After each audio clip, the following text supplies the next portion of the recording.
In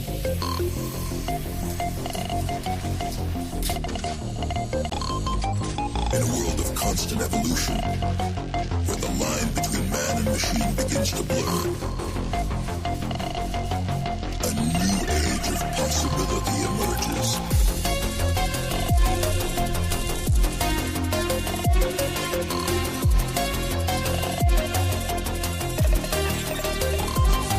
Where humanity is augmented to achieve what was once thought impossible. Welcome to the age of cybernetics.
Brilliant minds push the limits of what we thought was possible.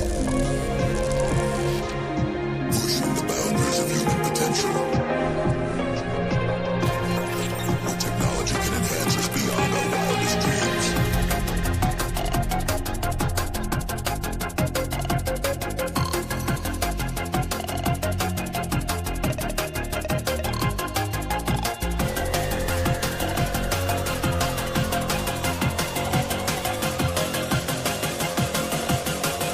The future is here.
Okay, let's get this thing out of the way. And here we are.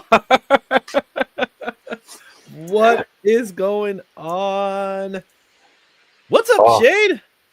It's been a whole month, not too much. I can't wait for people to see all of your hard work that you put into this because everything looks amazing. Everybody's got to stick around and check it out for sure. All one people. Yeah. Right now.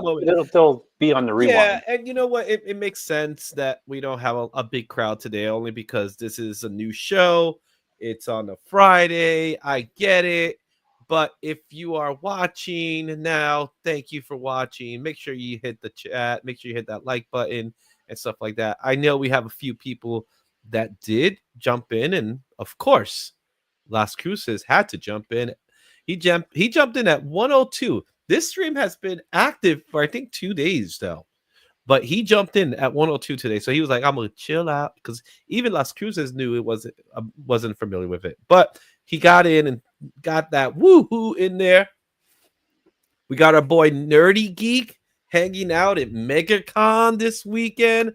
I've been seeing some good stuff from him, man. He got some really good bangers, man. I've So been trying to like convince him to start doing some stuff on YouTube. I told him I'd easily bring him along and he could join me on something I do. But that'd be cool. Yeah. Right. And then we got something. Your pics and videos are amazing. Well, thank you, sir. And we also got hello from Nuevo Mexico. You see, he only does that for me.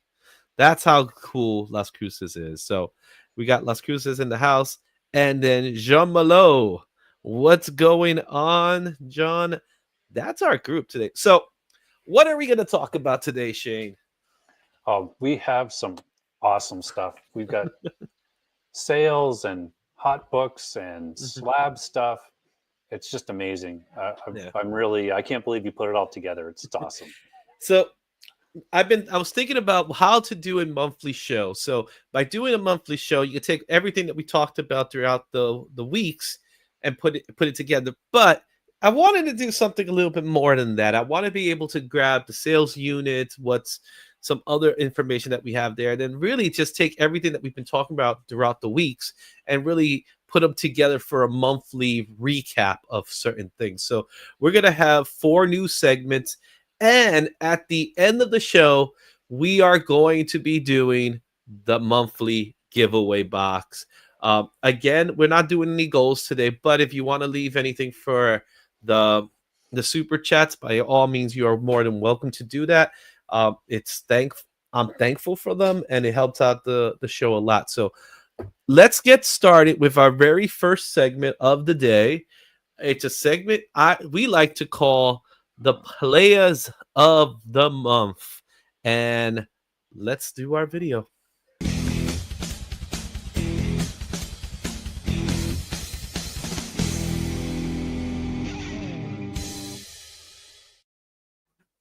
The Players of the Month. What it is, it's the top selling new comic books of the month of January of 2025. So this is a list that's composite from Comic Hub. The only thing I will say about this list that kind of I'm not a big fan of is I don't even know what the numbers are at the end of the day. So this is not my list. This is another list, but a lot of people don't get to see this list, and it's a really good list, and it's a list that, like I said, it comes from the Comic Book Hub, and the purpose behind the list is really simple. It's to determine who had the best sales, really, and it is an interesting list to say the least. It's one that I'm very impressed by, but like I said, I don't know what the top numbers are. We're going to be doing the list of top units of this show. So we're going to look at the top 10 units sold for the month of January. And that's how we're going to start this list here. So you ready to see the list? Yeah, let's see it, because there's some great stuff coming up in this presentation, plus in the other segments we're doing some stuff that I was super surprised to see and fun too. So I can't wait. So hopefully it's going to be information that you're not that aware of, but we're going to be giving it to you. So the players list, these are the new releases of the month of January. These were the top sellers, starting with number 10, and that was Absolute Superman. This was for DC Comics. This book was released on January 1st. The League of Comic Geeks gave this book 4 3/4 stars, something like that. Fair market value of this book is now $6, and there are currently 7 variants. Overall thoughts on Absolute Superman, and how's it going so far? I really like Absolute Superman. I think in the trio of titles and the trinity of them, this one is kind of, people talk about it being third, but each progressive issue seems to get better and better. And Nothing changed in 3. Like, I really liked it. We found out some things we didn't know before. We got to see some cool stuff, and we got more backstories. So I'm really liking it. Yeah, and again with this list, the nice thing about this list, if you're interested in picking them up, pretty much every book on this list is still very affordable. They just came out, they're within the month of January, so they are affordable. This is one of those books that I personally enjoy. I'm actually a little behind. Believe it or not, I'm behind by issue 3. So I didn't get to read it, but I do know things that have been happening. And I like that they're taking this turn, that we're still seeing a little bit of what's currently happening, and we're seeing what's happened in Krypton as well, which I like that part. Whenever you get to see Krypton, I'm actually happy about it. I like seeing Krypton.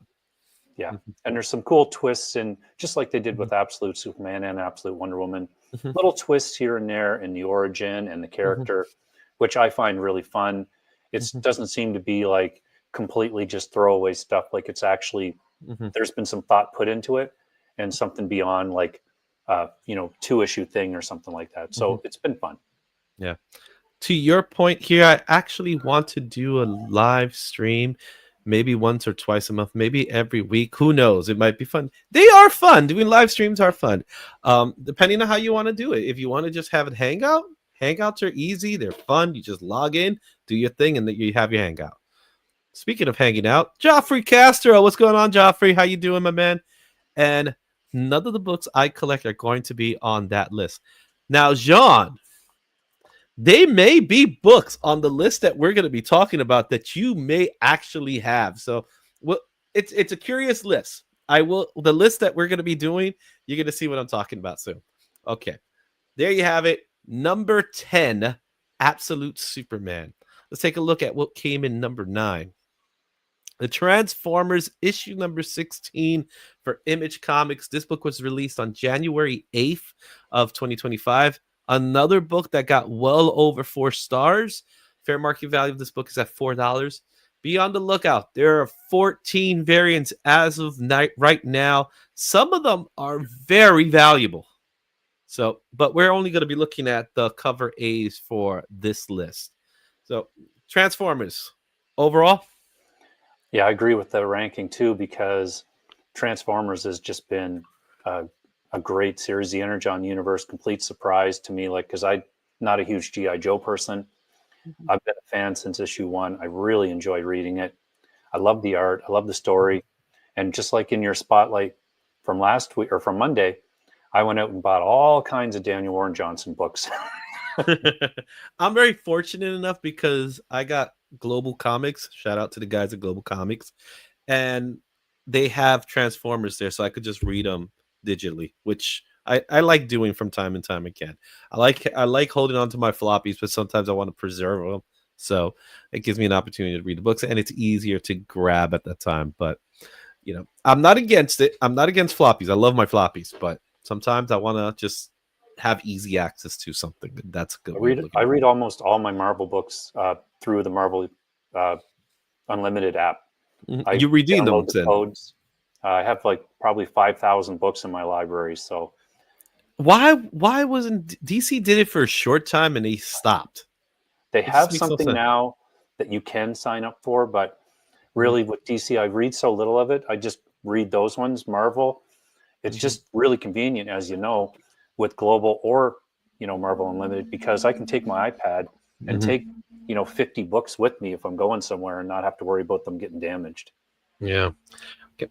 Let's take a look at what's number 8, and that is the Amazing Spider-Man 65, not to be mistaken for 65 .def. This is actual 65 proper for Marvel Comics. This book was released on January 8th. This book got 3.5 stars. Fair market value is $5. There are currently 8 variants to this book. Have you been reading the 8 Deaths of Spider-Man? Oh, yes. ASM is in my regular rotation, whether I like it or not. I'm one of those people that can't vote with my dollar. Like, I can't have an interruption in my ASM run, so I just keep buying it. 8 Deaths has been good. There's some low points. It's definitely better than the last run. I just really wish they would kind of sort things out and just let the the editors should just let them do their thing. I could have a whole 3-hour talk on Spider-Man, so I'll just leave it at that. That I am reading it, and I do like this story for the most part. Mm-hmm. Great. I'm looking forward for the relaunch. To be completely honest, I feel like at this point they're pretty much letting me know, hey, we're gonna relaunch this, so don't worry about this right now. That's the feeling I get with it. But it's the 8 Deaths of Spider-Man. I've been collecting the Scotty Young variants. I've been enjoying them a lot. So that's number 8. Number 7, Uncanny X-Men number 8 from Marvel Comics. Release date was January 8th on this book. This book has 3 and a third stars, according to League of Comic Geeks. Fair market value is $5, and there are 6 variants to this book. I'll just say that rating is from probably when the book came out, because issue 10, which this is kind of building to, is probably one of the best books that I've read in a number of months. I would even put it higher than Ultimate Spider-Man, which is my top book right now. It was amazing, the read for Uncanny 10. Yeah. So from the relaunch of all the X-Men titles, this seems to be the best one of the bunch. Where all the other ones are like, I read X-Men and I was not happy and I just dropped it.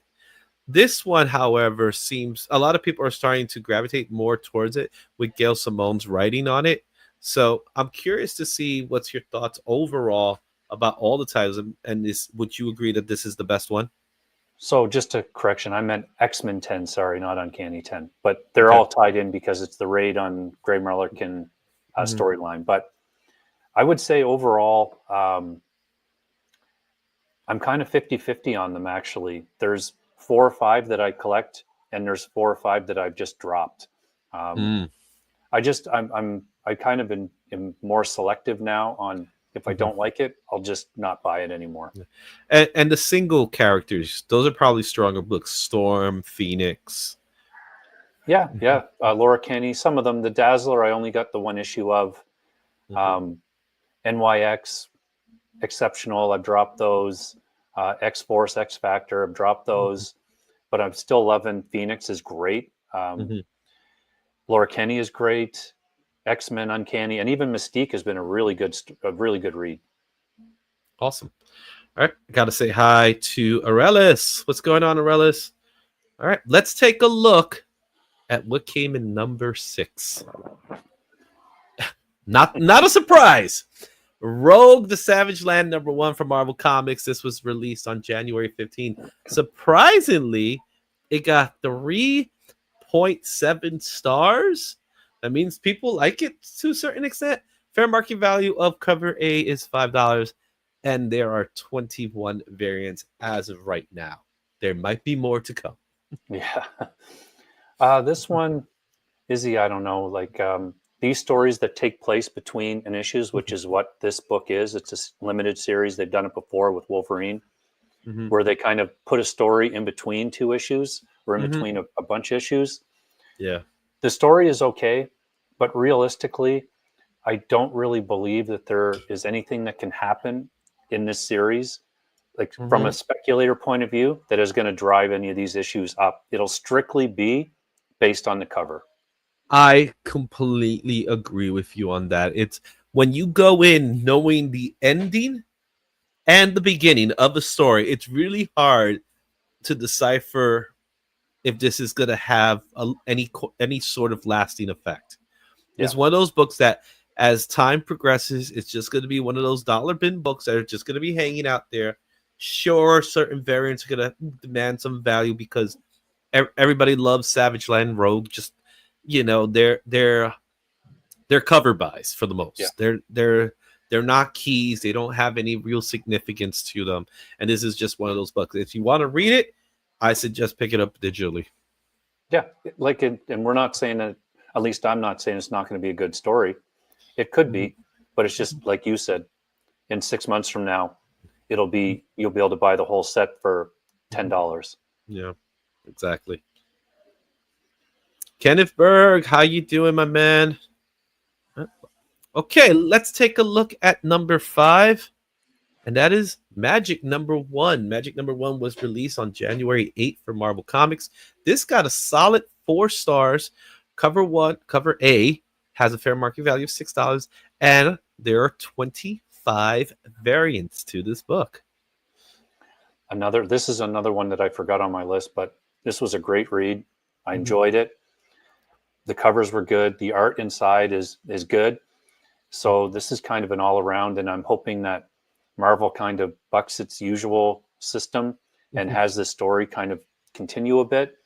But we'll see. But I did enjoy this one for sure. Yeah. With Magic, again, I felt the same way with this book, that it, they made it so that they could sell covers. I don't have any hope in the book, if that means anything. I just look at it from that same perspective that I do with Rogue. It's like, it's a cover. It's a nice cover. People like those covers. So, you know what I mean? Yeah, for sure. All right. Let's go to number 4 on our list, and that is Ultimate Spider-Man #13. This one almost got a full 5-star for Marvel Comics. Came out January 22nd, which was actually 2 weeks ago. Fair market value of this book surprisingly is $5. There's currently 5 variants to this book. This is a good one. Oh, like if you're not reading Ultimate Spider-Man, you're missing out on some really, really good stories. I love the art. The covers have been good. This has got it all. It's got some value if you've been collecting from the start, if that's your thing. It's just like what they used to write. So there's no intention to end this at 5 issues and just everything happens fast. This has been a slow build, so some people kind of take point with that, which I understand. But these last couple of issues have been the best issues of the series. And with some stuff that happens within the book, this is a key book. Issue 13 is a key book.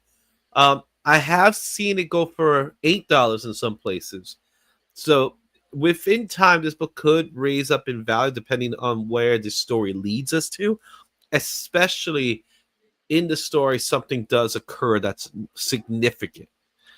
Without giving it away. There's some significant stuff. If you looked online, you've probably seen it already. I'm not here to give away the spoilers really for this book, but this is a important book in the Ultimate Spider-Man canon. And we know that if you've read this, then you know this. If you apply it to what makes Spider-Man great is a great responsibility whole arc. And I personally believe that that's what they're building to. He has superpowers, like that's not a spoiler. We all know that. He, is doing this hero thing. He's saving people, but he hasn't had that final push that makes that mental mindset that Spider-Man has in the regular universe. And to me, now I read it just going, who is it? Who is going to be that fulcrum? Who is going to be the one that pushes that? And it's great story writing. Great. All right. That was number 4. Number 3, Absolute Wonder Woman issue number 4. Another book that has been a great title for DC Comics. This one was released January 22nd. And look at that. Another book that almost hit that 5-star marker. $5 fair market value at the moment. Variants, there are 17. When it comes to these Absolute books, there are a lot of variants for them. And this one's no different. So, Absolute Wonder Woman. How's the story progressing for you? This has got to be the best book DC is doing right now, in my opinion. It is so good. It's another one that started. I wasn't sure after the first issue. I almost stopped getting it after the second one. I was just kind of like, But then things really got going, and this character started to interact in the real world. And the art is phenomenal. The story is great. I love the whole, it's all good. This is the top Absolute book for me, for sure. Yeah, Hayden Sherman's art in this book has been really good, nice and clean. But at the same time, there's this grit behind it that I've been really enjoying in this book. So Absolute Wonder Woman, it's definitely one of those books you want to pick up. If you haven't picked up, go pick it up. I'm sure there's plenty of copies in the shop. All right, let's move on to number 2 in our list, and that is Ultimate Wolverine #1 from Marvel Comics. This was released on January 15. Another book that almost received the full 5-star rating. Fair market value of this book is $7, so it actually did increase in price. And there are 20 variants to this title. Ultimate Wolverine is, to me, a success. I'm shocked that it's number 2 on this list, but overall, I personally believe this book is good, and it's very, very promising. For sure. And we talked about it on the Monday show. Like, I think we were both surprised that there wasn't more of a reaction when this book first came out. Mm-hmm. I was really expecting, kind of like Mark Spears type, Mm-hmm. stuff happening around the book. But Yeah, I did really enjoy it. It was a really great read. It's going to Mm-hmm. be cool to see what they do with the character. And we all kind of know that most likely he's going to Mm-hmm. break through this stuff and, yeah, and fight back against these Mm-hmm. guys. I won't give anything away, but Mm-hmm. it's really good. It's worth a read for sure. Yeah, and what's public knowledge that most people do know is with Ultimate Wolverine, he's actually the Winter Soldier in the Ultimate Universe. And they made him badass. It's like going back to the good old days of Wolverine when you don't know much of his story, Yeah. when there's mystery behind it. I personally would like that mystery to stay in this series. I don't want them to give me a full origin story. I want the origin to be a mystery, the same way Wolverine was for many years until the 2000s, where Joe Quesada said, "Hey, we're gonna tell the story because we're afraid that the movies are gonna tell the story." I'm like, really? You know what I mean? And then you make this whole series about it, and now we got way too much origin of Wolverine. I think what makes Wolverine great is the mystery behind him, the mystique. Like, yeah.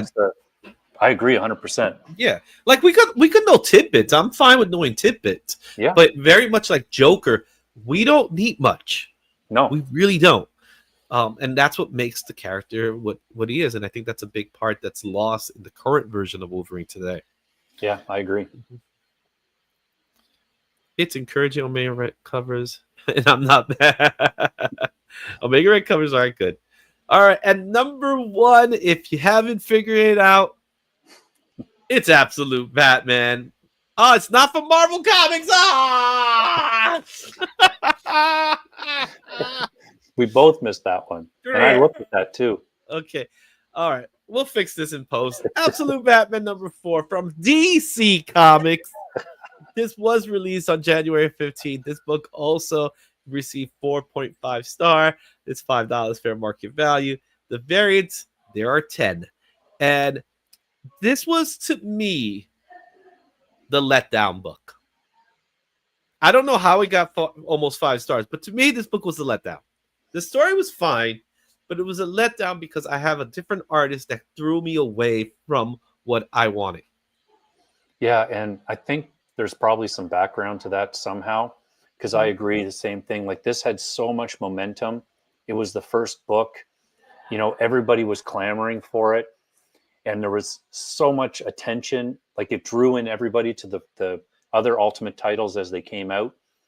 And then they switched artists for some reason. And I think that tarnished a lot of the momentum that it had, or, kind of glamour it had. So it's still good. It was okay read. I don't necessarily agree with that rating. I would have put it a lot lower than that as well. I would have put it at like 3, maybe 3 solid. Yeah, and for what I felt going into the story was I wanted to continue the art by Nick Dragotta because it was, first of all, I enjoyed it. The artist that they got gave us this whole, it's part of the origin. We're going back in time, and that's fine. They didn't need a different artist. Whatever the case may have been, whatever the reasoning behind it is, you had plenty of time between then and now to give us Nick Dragotta doing issue 4 and not break that. You break it after 6 issues. Yeah. 8 issues. You don't break it at issue 4. And I think that's a misstep on DC for a title that month over month has been the top performing title. It's number one because everybody still went to get it. But I'm almost certain when everybody got it and they started opening the pages, they went, "What the hell just happened?" Yeah. And I haven't looked yet to see if it flips back to Grotto in issue 5. Mm-hmm. Yeah. So they have it. Those are the top selling books of January. We call those the players of the month. Wonder what February is going to look. Will Ultimate Wolverine take the top spot? Will Absolute Batman come back? Or what if Absolute Wonder Woman takes the place? And surprisingly enough, we didn't see Absolute Superman. Who knows? Anyway, if you like what you see, just hit that like. Make sure you subscribe. You guys know the deal. Those are the players of the month. Wow, that's our first one. Yeah. So I already made a note. One mistake. Mistake counter. We can put it up on the screen. You know what I'm saying? You know, told you none of the books I collected are on that list. Oh, so what I was referring to, John, is that specific list you might not collect, but I think the next two you might be a little interested in. So, what do you think? You think that he might? I think so. Yeah, it's good. It's very different. By the end of the show, we'll have them. We'll have them converted. We'll have them converted. Okay, guys. Just to remind everyone, we are going to do the giveaway today. Oh, excuse me. I got to get my throat goes dry really quick, but we are going to do the giveaway today, in which I got a huge box of stuff. I'm throwing in a sketch comic as well. We'll talk about that as well. Let's see. We'll see. Oh, we like a challenge. Like a challenge. Okay, so now our next segment's a really fun one. So I was able to gather information for you guys on books that were submitted in January to CGC. You're gonna be surprised. Some of these books, not so surprised for other of these books. And really, you're gonna see who took the top spot, which I don't know how surprised am I about that one, but let's go ahead. And this is a segment we're calling Newly Slabbed.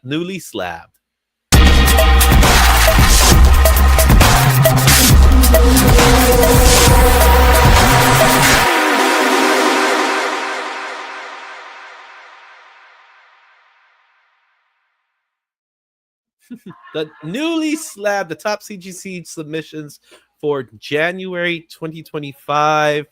We fixed the cover. It actually said 2024, but we caught it just beforehand. So this is a list of books that were submitted to CGC, and it was the top rated out of the books that are in this list. So you're going to see a lot of books that are, it's a little loud. I know. Hey, I was crunching time, man. I was crunching time with the sound. But okay, let's take a look at the books in our list, starting with number 10. TMNT, The Last Ronin. This book came out in 2020 for IDW. As of today, there's 6,632. 30 days ago, there was 6,430. There was a difference of 202 comics that were submitted between now and then, which is an increase of 3.1%. People are getting ready for what's to come with TMNT, especially when it comes to The Last Ronin. Yeah, and I just asked that everybody watching, these numbers, even for me, that's been collecting for, 40 years, these were such a surprise to see because I've never really paid attention to this aspect as much. But and 202 just in the month of this book is pretty amazing. Mm-hmm. Here's someone we don't get to say what's up to all the time.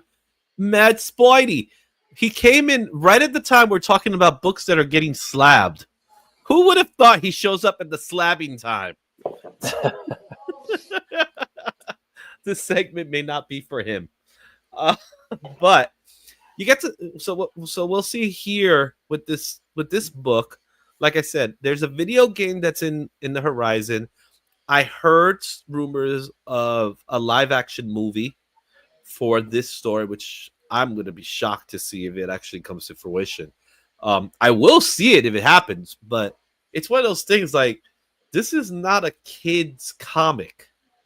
This is a very mature reader's Turtles book. And to know that is to make it a movie is kind of interesting to me, especially with the way the property is. Will Nickelodeon allow that? That's my curiosity. Mm-hmm. So that's number 10, TMNT, The Last Roman, number 1. Let's take a look at number 9. Here's a book that I didn't see it at first. This is a book. It's a new book, so it's not old. It's Captain America 14. This is the Dan Panosian Doom variant. This book came out in 2024 from Marvel Comics. Currently, there's 226 slabs of this book. It was 30 days ago. There was only 14. So that's a difference of 212 books. This has an increase of 1,514.3%. Like, I get it. I remember this book being on FOC and seeing the cover of it when they were doing all those Doom variants. Mm-hmm. And I was like, what is that? I ordered it right away. I think I ordered 2 copies even. Mm-hmm. I love the cover, but I had no idea that many people were sending them in. Mm-hmm. I'm not really, they're probably sending them in anticipation of Secret Wars and all that, but yeah, that's a lot in one go for sure, 1 month. And keep in mind, one of the other things that we wanted to point out, and this is something from this list that really stood out to me, is that some of these books that are being shipped by retailers. So retailers are sending them in bulks. And with this book, that might just be the case where there was a bulk shipment of these books that was being sent. I truly believe this is a beautiful cover, and I agree with Jean. A version would be nice, but I kind of like the fact that the trade dress is behind his head instead of being in front of his head. So it kind of serves its purpose. I'm a fan of the trade dress, my personal opinion. Yeah, I like that it's, like you said, it's behind him and it's not really obtrusive, like it's just kind of there. Virgin would be cool, but this kind of lets you know as well, not that you need to with the shield, but I do like that it's there. Great cover. It is a great cover. Let's take a look at our next book. Woo-hoo! This book just keeps on being shipped, right? Spawn number 1, 1992 for Image Comics. Now they're 35,194 slabs. Beforehand, there was 34,967 slabs. That's a difference of 227 new books. The percent increase is 0.6, and we did it. We got a book that Jean Malone had. And as I always like to, I will point out again that I have this in a newsstand. So I'm very happy about that. I just look at these numbers and just go, obviously it was a super high printed book, but 35,000 slabs. I mean, holy, that is a lot of slabs. That's a lot of slabs. And that's the point of this, right? The point is to see that these books exist, that they're not as rare. They're out in the wild. So people have them slabbed. One of the things we didn't do is we're not going to show you how many are 9.8s versus 9.6. That's way too much information. But that information does still exist, and you could get that. So this is all coming from the CGC census. So this book, 35,000 copies. I'm curious if the day will come, and I think it will, where this hits 40,000. Oh, definitely. I think if it's gone up just in January, if they announce a movie, like not just announce it, but if it actually starts to get rolling, there is going to be so many of these slabs out and about. I think it's going to probably hurt the value a little bit of them. Yeah. But, and being that there's a lot of copies of this book, I don't know about how much can you really hurt the value of this book anymore. You know what I mean? All right, let's take a look at number 7. Here's another book that's been slabbed a lot. And it's Marvel Superheroes Secret Wars number 8, 1984 from Marvel Comics. Currently, there's 30,510. A month ago, there was 30,195 copies that were slabbed. That's a difference of 261 newly slabbed books. This is a percentage increase of 0.8%. Another book that a lot of people are shipping out with expectation. Yeah, totally agree. This one, it's one of those things where there's a real sweet spot. And I was thinking about it when we were talking before this about a different book. But the value ratio for this is you can pick up a raw copy of this fairly easily. They're pretty common. And you can get it in high grade for not a ton of money. It is expensive. But the potential turnaround, if you got 25 of them and sent them in, hoping for that 9 or 10, is enormous return. Yeah. And again, expectation. Just like Spawn, there's expectation for this. This is probably one of the most sought after books right now that most people have. Definitely after Deadpool was over and all said and done, this is a book that seems to be the book that kept coming back on major lists. So the fact that they're being shipped out over 260 copies were sent.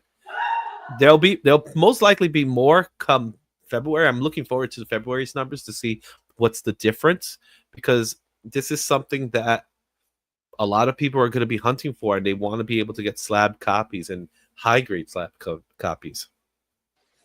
I've been waiting for this book to be affordable in a 9.8 for years, and it's just not. I do own one already, a Canadian price variant, but the condition is not really great. It's probably only a 6 or a 7.5. But I was able to pick up a copy at Heroes Con this past year, and I got it signed by Jim Shooter and John Beatty. Unfortunately, I don't think I'm going to get that Mike Zeck signature. If the opportunity arises, I will. Mike Zeck doesn't really do shows like that before, like he used to, so I might just stick to those two. But I'm happy with my copy. I'm satisfied with my copy. I'm satisfied with my grade. It's not a 9 or anything like that, but it's a pretty solid copy. Yeah. Let's take a look at number 6, and that is a new one, Absolute Superman #1. Currently, there's 23 slabs. That means there was an increase of 34 slabs, and that's a difference of $289, and that is a percentage increase of 850%. This one shocks me, and what shocks me is that why not more? Yeah, it's a little bit of a surprise to see this one. Usually in the other ones, we're looking at numbers in the hundreds, and this one much lower. And maybe it's just the variant. Maybe they're sending a different. There are variants being sent, but this, I'll tell you, giving you guys a little spoiler. This is the only Absolute Superman in this list. Yeah.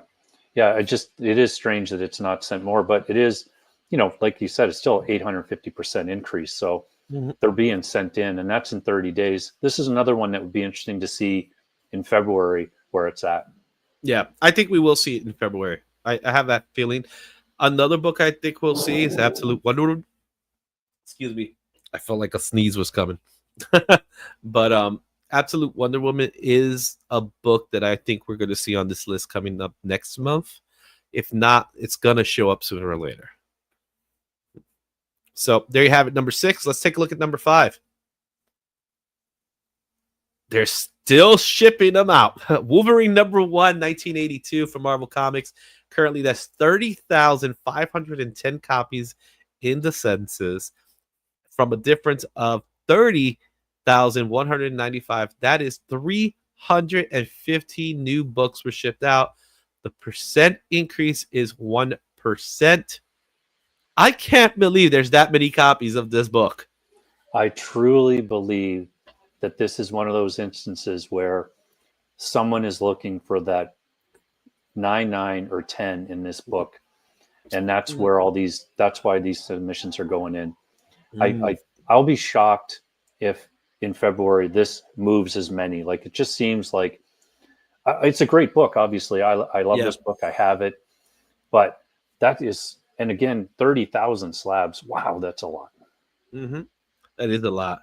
Over 30,000 slabs, and the movie's behind us, So I can't see them sending more right now, but they're sending them. 300 copies will ship. Yeah. The only thing I can see with February is the announcement or the little kind of teaser that adamantium is mentioned in the Cat movie with Mhm. the Eternal being made out of adamantium. Tenement? So Yeah. that might draw something. That's We'll a see. possibility. You may have something there. Because the term adamantium is notorious with Wolverine. They go hand in hand. Uh, so who knows? But we got Wolverine. I don't see us getting Wolverine anytime soon. The other thing that I find interesting, and this is something that I would like next week, I get to see the movie, so maybe they bring it up. If they find adamantium based off of the celestial that's in the North Pole, does that mean this universe, this MCU, does not have a Wolverine as of yet with adamantium claws? Yeah, that's a good point. I hadn't thought of that before. And it's always been interesting to me how they're gonna to work that out. I mean, having that whole elemental being Mhm. made of adamantium, like that is a lot of Yeah, adamantium. that is a lot of adamantium. All right. What's up? One collection down, seen at 1063 Comics. All right. Let's take a look at number 4. X-Men #1. This came out in 1991 from Marvel Comics. Surprisingly, and I'm going to say surprisingly, there's currently 23,917 copies of this book. That's from 23,589 copies. That's a difference of 328 books that were shipped. That's 1.4%. Unfortunately, the metrics did not give us which book was being shipped. So they put them all together. I'm assuming they're referring to the regular floppies and not the special edition version. But it's I don't know exactly which book is actually being shipped. I am shocked to know that there's not more slabs.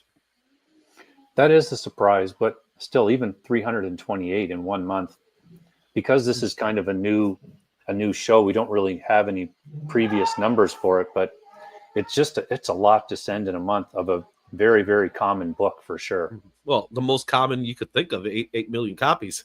It's got to be the most common book out there, right? Yeah. Jean, you think you have this one? If you don't have this one, Jean, I don't know. I don't know what to say.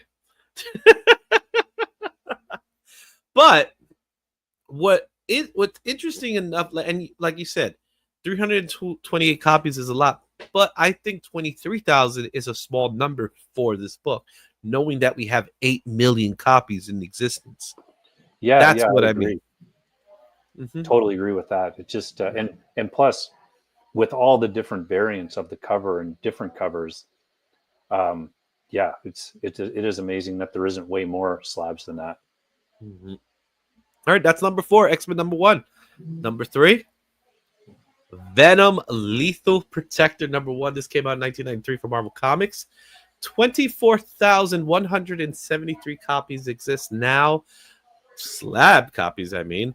And that's from 23,777. That's a difference of 394 new slabs. That's an increase of 1.7%. See, this seems a little more common to me. Yeah, and if I remember right with this cover, this is one that is would be very difficult to press because I believe it has an emboss on it. Yeah, you wouldn't be able to press this. So, which is you're just sending them as is and hoping for the best. Give them a Keep in quick mind, pressing. it's also a card stock, Yeah, so that kind of helps it in that way. There's also the gold cover, so but this is cover A as we used to call them. Um, a lot of people have this book, and a lot of people are shipping them. it's an awesome cover. It's classic. Mm-hmm. I love it. I mean, I have one. I don't have it slab, but it's such a common book that hadn't even considered slabbing it actually. Mm. I have a copy. Unfortunately, I have this really bad crease on it that really irritates me, and mine is signed by Bagley. I want to be able to get another one someday. I'm waiting for it to cool down so I could just pick it up at a, very inexpensive price, because there are a lot of copies of this book. Yeah. Let's go to number 2. And I don't think it's going to be that shocking, but Absolute Batman number 1, cover C, the Jim Lee cardstock variant. This is a new book, came out in 2024 for DC Comics. Currently, there's 592 copies. That was a difference of 187 copies 30 days ago. 405 copies of this book was shipped. That's an increase of 216.6%. Not surprising. Yeah, this is like Absolute Batman. Like I said before, it's the one that started all of the hype around the Absolute universe. So there was such a shortage of covers and sales and reprints that those people that had these books were just feverishly sending them in as quick as possible to get them out on the market. Yeah. And this is another one that'll be interesting to see if the same numbers keep going for this one. Yeah, 400 copies, man. That's a lot of copies being sent out to CGC. And that made number 2. You know what I mean? But this is a great cover. This Jim Lee cover is a great cover. We're not talking about the Virgin. This is the minimal trade dress. That was cover price. The Virgin was a little bit more. But this one is a great cover. I personally like this cover a lot. And I think there'll be more to come. And number 1, as if it's any surprise, is Absolute Batman number 1. It is not the cover C. It is the standard. How did that happen? I don't know how that happened because I was looking at that. So let me make my mental note there. And this is the what did we call this show? Newly Slab. This is how bad I am, right? So Absolute Batman number 1, cover A is the number 1 slab book of January. This is the one that received more copies than anything. Currently, there is now 1,563 copies of this book. That's from the 932 copies. That's a difference of 631 books that were shipped out, which is a percentage of 67.7%. We already got 1,500 copies slabbed, and a lot of them are high grade. Yeah, it's amazing. And I think also for your notes, this is the Dragato cover, isn't it? This is cover A. It's not cover C by Jim Lee. That's why I wrote it down already. So okay. Yeah, I wrote it down. This one, I expected to see this, but the number is still shocking, still surprising to me. Like I saw, like when the price when it came out, and it was like no one had it, and people were like, the local store I go to had ordered a lot of it smartly, but we're selling it for $15, then $20, then $30, then $40 for the single issue. And I knew as soon as that happened, I'm like, there is going to be a ton of these hitting the market graded. Oh yeah, absolutely. And this is a book that when it came out, there was a lot of copies. Of course, it was the number 1 book for the year 2024. So you could assume that many people were shipping them out. Many retailers and dealers were shipping them out, and they were shipping them out in bulk. So, and here's something that I want to emphasize with this list. This is also including books that are signed. So this is just one consolidated list of books that were shipped. If the book was Absolute Batman, regardless of whether it had a signature or not, it is going to be counted. And the influx that came in, 631 copies in the month of January alone, is saying a lot. That's probably some ideas of a grader's hell right there. Is you open up your workflow for the morning, and all it is 400 Absolute Batman number 1s that you have to grade. Oh gosh, right? Imagine. Could be worse, right? It could be. Hey, I'd love to retire down to Sarasota and do this for a living. Yeah. So there you have it, guys. that is the list for today.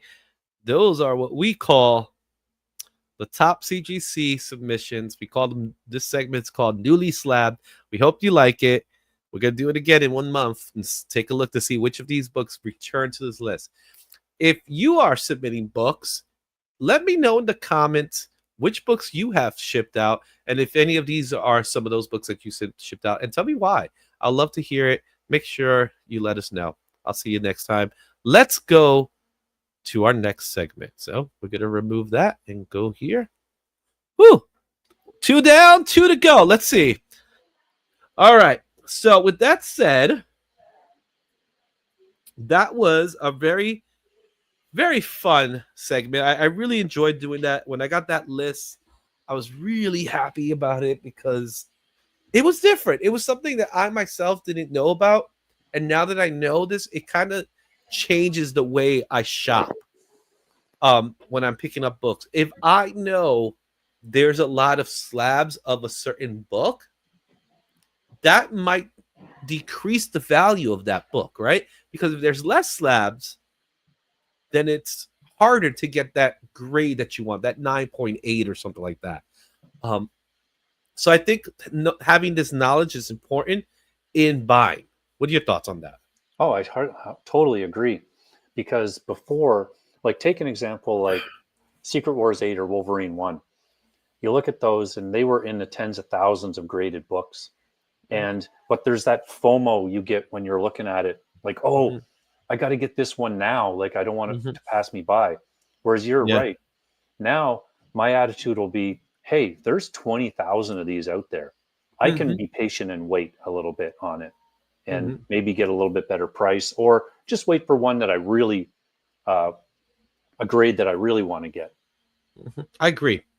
And, you know, that's one of those things that really stands out when it comes to shopping and when it comes to buying slabs. And I do believe that slab purchases are probably on the decline and raw purchases are more on the upcline.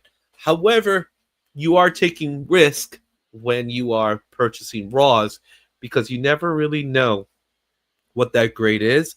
It could be the most perfect looking book. You may get hit with a 9.6. Yeah. You get what I'm saying? It's like we talk about on Monday when we see the price of like a 9/8 slab and it's $50. I mean, you're taking all of the guessing out of that when you just buy it for $50. You don't have to worry about sending it, the shipping, the grading, any of that. You just have it in the slab and it's a 9/8, and that's not going to change. So yeah, I love seeing the numbers because I always knew there was lots, but I didn't know how much. So it's great. It was a good segment. Thank you. All right. Our next segment's another fun one. This is one I think a lot of you are going to enjoy. I call this segment the Chart Busters.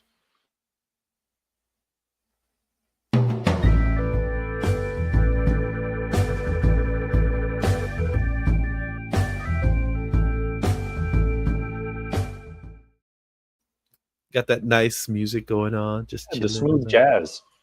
Because I figured it's got to be Chart Busters. Get the smooth jazz. Okay, so the Chart Busters. What's the Chart Buster, guys? It's exactly what it sounds like. These are the Chart Busters from Go Collect. So I got this list from Go Collect, and what it is the top selling books for each age of comics or era of comics. We're going to be looking at books, the highest selling books for modern, the highest selling books for copper, bronze, silver, and even the golden age. When we get to the silver and golden age, these numbers are going to be amazing. When you see what's being sold in the modern age, you're going to see what's the difference here. And there is a difference. You had a quick peek at this list of these books, and we're going to be looking at top fives. We're not doing the tens. Based off your immediate reaction to it, what's your thoughts on these lists? I think it's great. First, I love this title slide. It's awesome. I was most surprised, to be honest, with a lot of the modern ones because the prices were so high.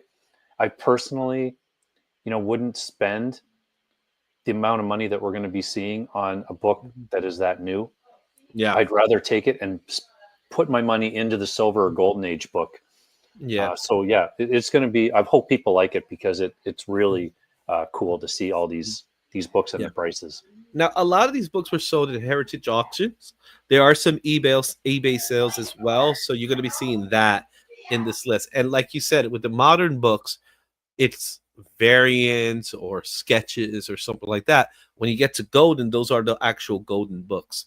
So let's take a look, and we're going to start this off with the modern age chartbusters. So this is going to be books that came out after 2000s till today. And if we start that list, we're going to start off with Wolverine 145. This book just hit that marker with 1999. It was considered a modern book, so I put it in the modern list. Wolverine 145. This is the silver foil variant. This is not the standard gold one, so this is a little different. And this is the return of Wolverine to Adamantium. This book sold in January 24th at an auction in eBay for $8,988. Almost, this is practically $9K as opposed to $8K. I know, it's unbelievable. Like the cost of this book, again, like that's what you're going to see in this whole list of moderns, is because most of these people, everybody that's watching will have this book because it's a common book. Not this one, but the regular issue is. So amazing.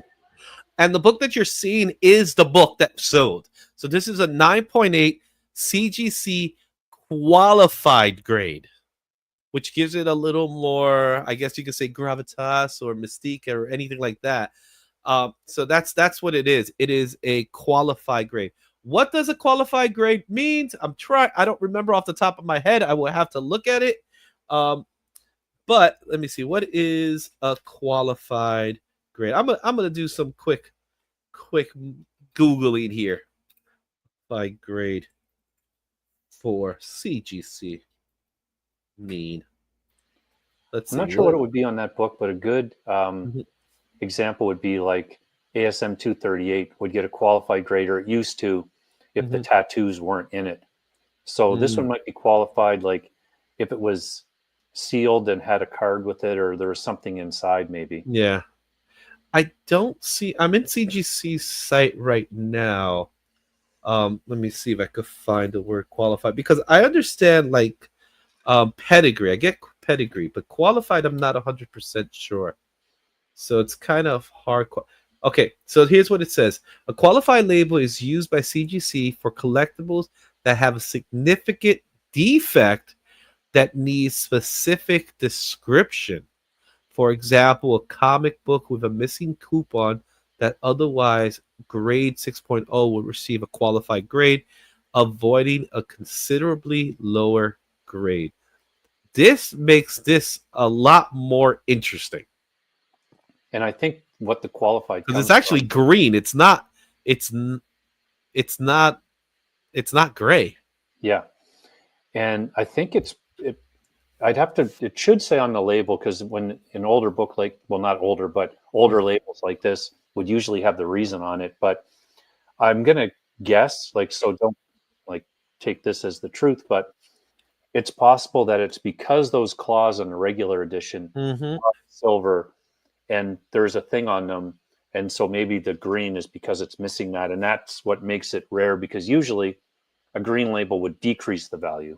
Yeah, and in this particular instance, because the claws are silver when they were intended to be gold, which now that you think about it, they should have been silver in the first place, right? Because Wolverine don't got gold claws, he got silver claws. Makes this more of a sought-after book. And sought after in the sense of it's nearly sold for $9,000 after taxes. I bet it did. So a 9.8 in a book with silver claws where it was originally supposed to be gold claws, I could see that being a book on demand, and that's why we see that price. Yeah, I'll have to do a little bit of digging after the show and look into this one. Yeah. All right. Okay, next up, we got the next book in our list, and that is the Legends of the Dark Knight issue 41. This is a special edition. We'll talk a little bit about about that in a minute. This came out in 2019 for DC Comics. This sold at eBay at a fixed price of $10,000 on January 10th. Why is this book such an important thing? It is a Six Flags amusement park promotional giveaway, and it is signed by Jim Lee in a 9.8. Again, 10,000 for this book, and like who knows how many copies there are, because those giveaways, people get them, and if they don't collect comics, like it's Six Flags, right? You have like 2,000 of them or 5,000 of them, and maybe 100 only make it because all the other ones end up in the trash. And or they just get destroyed, all that stuff. But I wish I knew about this. I would have gone to Six Flags and get my book. Yeah. 2019, I would have been at Six Flags in a heartbeat, man. Yeah. But wow. And then you got the Jim Lee signature that is verified to top it off. Somebody got 10 G's for this book. That's crazy. Amazing. Good for them. And and like you said, this is January 10th this year. That's a month ago. Yep, that's when it sold, January 10th. The book came out in 2019. So, wow. And again, we're going to, this is nothing, guys. If you're watching the live stream, trust me, this is nothing. We're just getting started with this list. Number 2, also $10,000. So it's tied for number 3. Avengers number 1. This is a sketch blank variant that came out in 2013. Why is it $10,000? And it was sold on eBay at a fixed price on January 22nd. It features a Stan Lee signature with a famous movie quote. I'm not 100% sure I could read it. That light that's in the way. All I see is superpowers is New York's give something book. It's superheroes in New York. Give me a break. Give me a break. Okay, so it looks like the word book instead of break. This book was signed by Stan Lee, and that's what's driving this book up. Somebody bought it for $10,000 as well. Yeah, and amazing. Somebody actually got him to write that on there, which is cool. I don't know. I guess $10,000. If you had this book, would you sell it for $10,000?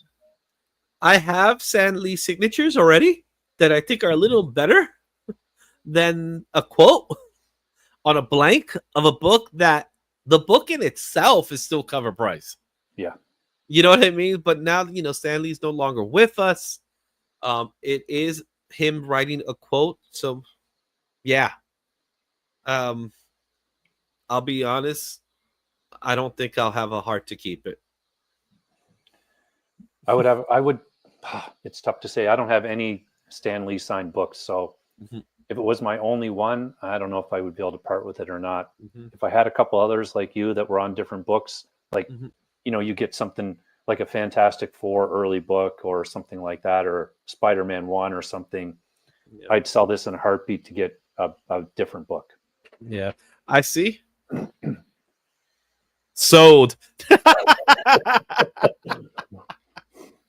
Yeah, it's just, for me, it doesn't have, again, as someone who has Stan Lee signatures, I guess that's part of it, right?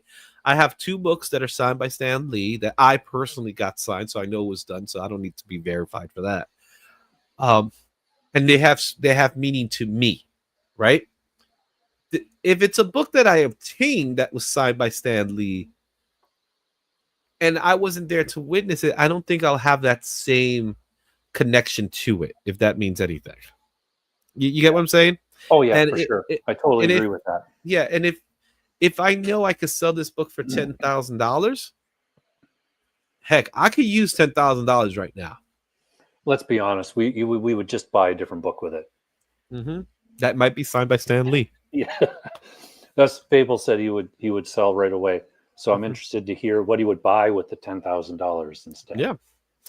All right, let's take a look at our next book. Another Stan Lee book. This is Amazing Spider-Man #1. This is the one that came out in 2014. This is a sketch blank variant. This is also signed and sketched by Stan Lee.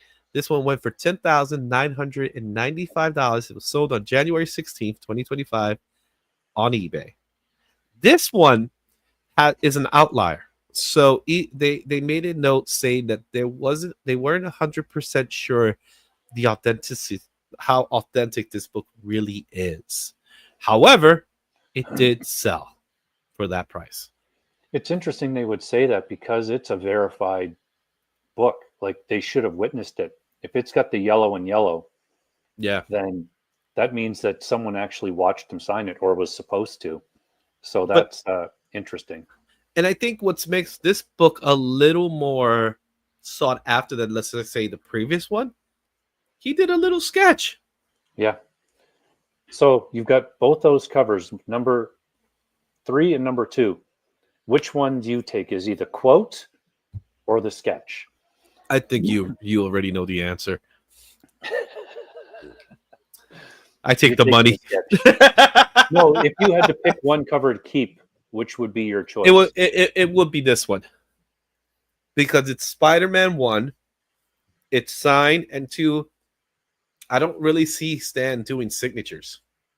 I mean, I do see him. What I'm saying, I don't see Stan doing sketches. Yeah. So, and a sketch of Spider-Man done by Stan Lee. You know, most people think he's the artist anyway, so why not? Yeah. Yeah, a Stan remark. That's right. It's a Stan remark, and it's kind of cool. I like it. I really do. You ready for number 1? I'm ready. Let's see it. Amazing Spider-Man 667. This is the 1 in 100 Del Auto variant that came out in 2011 from Marvel Comics. This book sold at Heritage Auction on January 12th, and a lot of the books that we're going to see were at Heritage Auction on January 12th. This book sold for $28,800. This is the moment where your jaw drops. Yeah. So this book is interesting because before I knew that it was a ratio, I was watching something and saw this cover. And it was just before I was using Cover Price and CLZ to link up to show the values. And I was like, oh my God, that book is worth thousands. And I ran, like literally ran to my collection and was like flipping through. Like, oh my God, please be there. Please be there. And it was just like when you collect and you're looking for that issue. I was like 667 or 663, 64, 65, 66. And I'm like, oh, 67. Oh, it's not the right one. It's a 1 in 100, right? So there you have that. There really aren't that many. On average, this book is $7,000. On average, it's a $7,000 book, unslapped, right? However, this particular sale was $28,000. A 9.6 just sold on January as well for $14,400. Oh my goodness. I'm sorry, I hate to say this. You way overpaid for this book. Yeah, I would immediately sell this book if I had it, if I could get that much money for it. And plus, for me, that's US, so that's probably almost $40,000 Canadian. Yeah. And you want to know something crazy? You're going to be shocked when I tell you this one.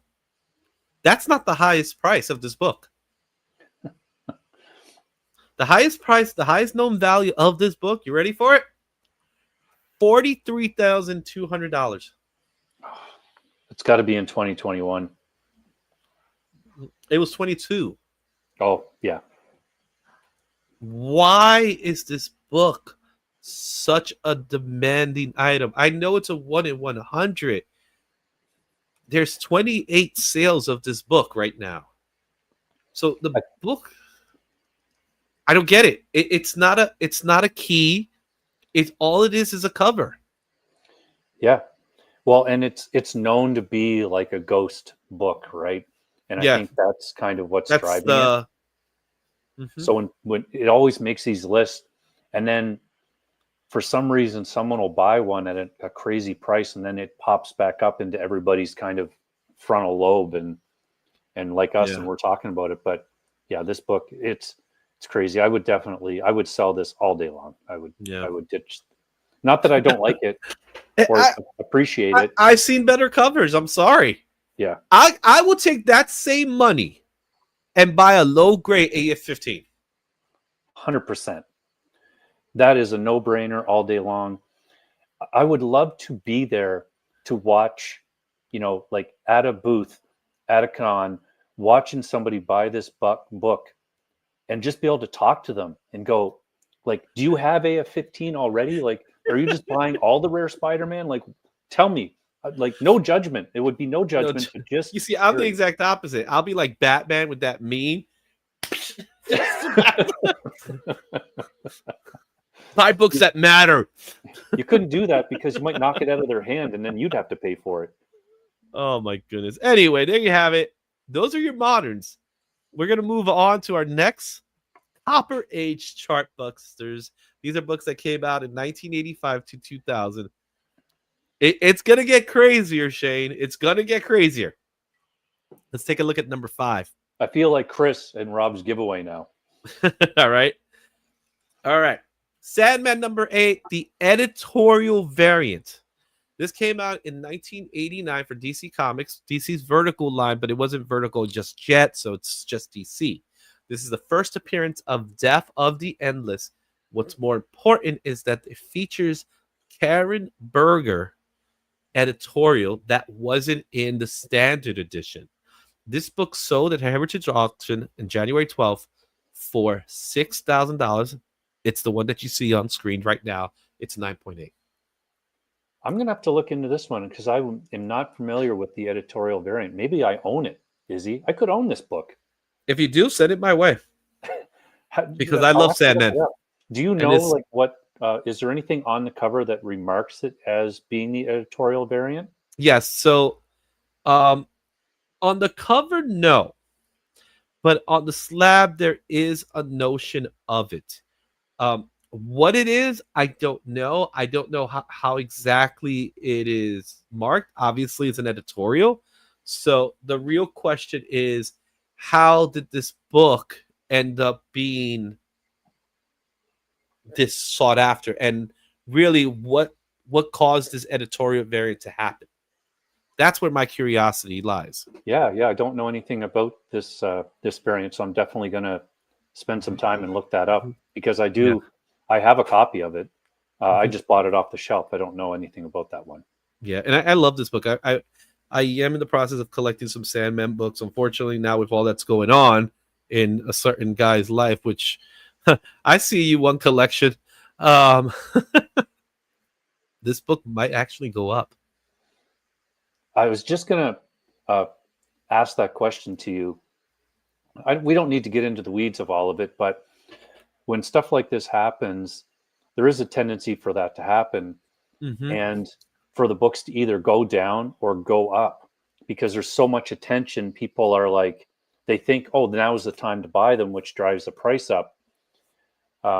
It's a, I think when you're buying back issues, you're not really providing any more money to DC or Gaiman if that's something that concerns you.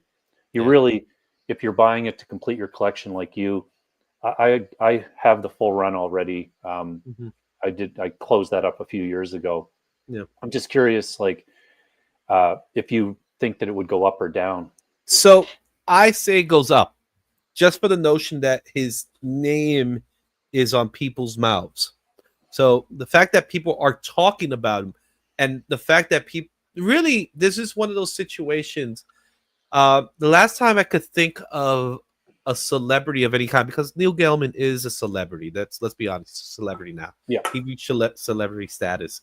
I believe it goes up because he's reached that status, and there are people out there that believe, like you said, that back issues are going to go away too. It's kind of like the whole seduction of the innocence thing that happened in the 50s. Let's burn all these copies. So everybody's going to burn their copies and makes this book rare. That's kind of the impression that some people have. And I'm not saying I'm not saying the collector, the investor, the guy who's into I'm talking about the casual investor, the guy who just shows up and wants to buy a book and spends $28,000 on a Spider-Man ASM. That kind of collector, you know what I'm saying? With the book, like you said, the comic book, the actual floppy, he's not getting any residuals for that. He would for trade paperbacks. And in fact, they were going to release the facsimile of this book, and they stopped it because he was going to get royalties for it. Now, Neil Gaiman, which I'm going to say his name here because might as well, he has gotten the record and he's given up some of his royalties for certain things. But at the same time, this is kind of a way he makes a living. He makes money. He makes money off of this. Whatever's to come out of this, whether he did it or not, he's already tainted. Yeah. You know what I'm saying? And like I said, I didn't say the name, but the last person that could think that it was heartbreaking to hear something like this was Bill Cosby to me. You know what I mean? Yeah. So you're projecting yourself to be a certain character to turn out you're the exact opposite of that character. And more importantly, you were promoting to be like this character that you were supposed to have been. Which, again, I'm not here judging his character or what he's done. But let's be honest, this tainted his legacy. Definitely. And the other thing that I think of too, and, you know, it's strange because take a show like Sandman. All of the people involved in that show that are working, you know, not everybody is a big movie star that's going to get their top dollar. Like even the main actor for that, I think he does a phenomenal Oh yeah, he does a great job.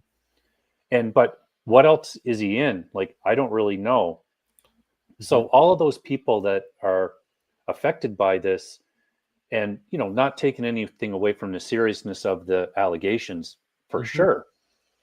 But it's just interesting to me to when I think about it that way, it's like all of these people that are now involved in the show. And realistically, let's just say that because DC is now saying that, season 2 we were always planning on that being that's a lie, the final season, which I agree. That was never the case. There is so many things that could be done with this series. It could go on for years if the viewership was there. So yeah, and I'm with you on that. I think it's a shame that this is happening.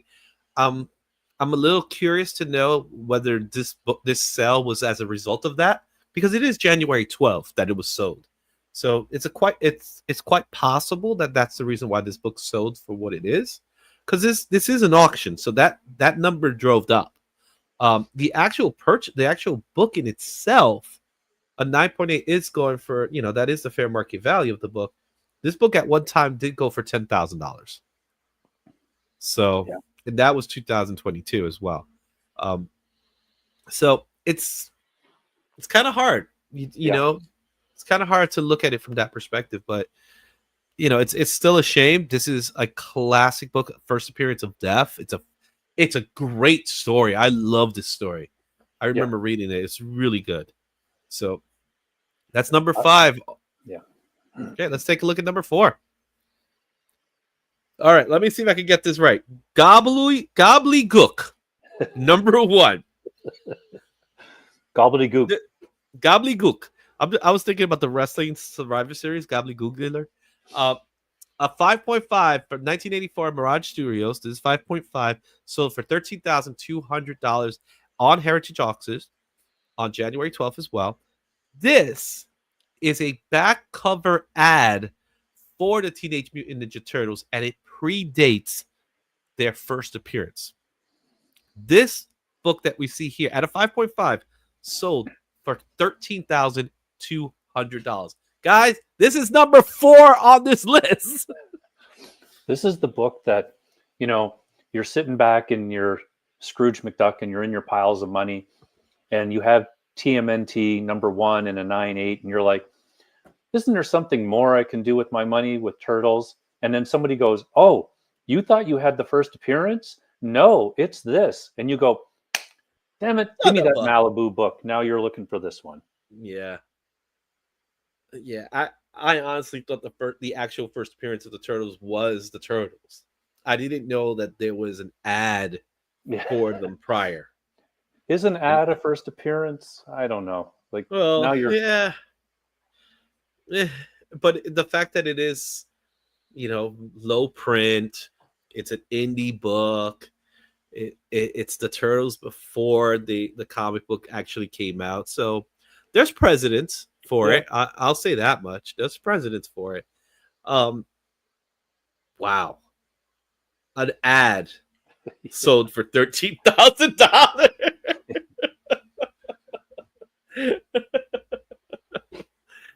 $13,000 an ad sold. Yeah. All right. Check who showed up. Well, we gotta say what's up to a couple of guys that just showed up, and that's Alex Lodemeyer. What's going on? Look at this one. Izzy told me to come watch this show. I'm here watching this show.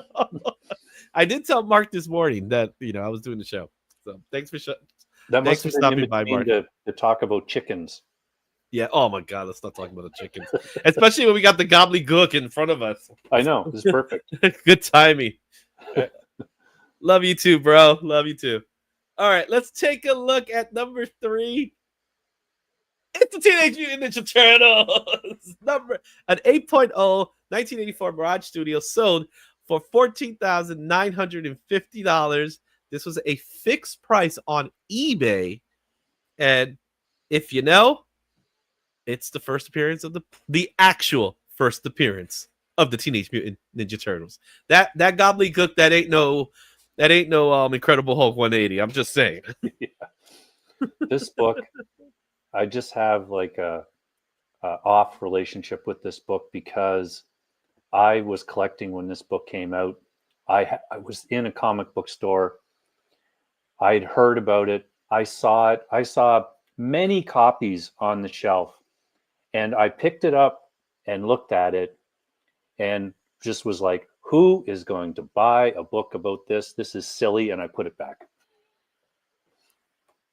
How old were you, if you don't mind me asking? Well, this is 84. 80, 86 or 84. This is 84. So I was like 13.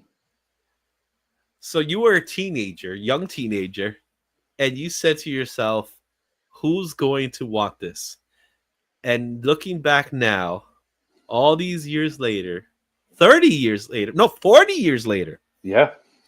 40 years later, so I could definitely check how old you are now. 40 years later. 54 now.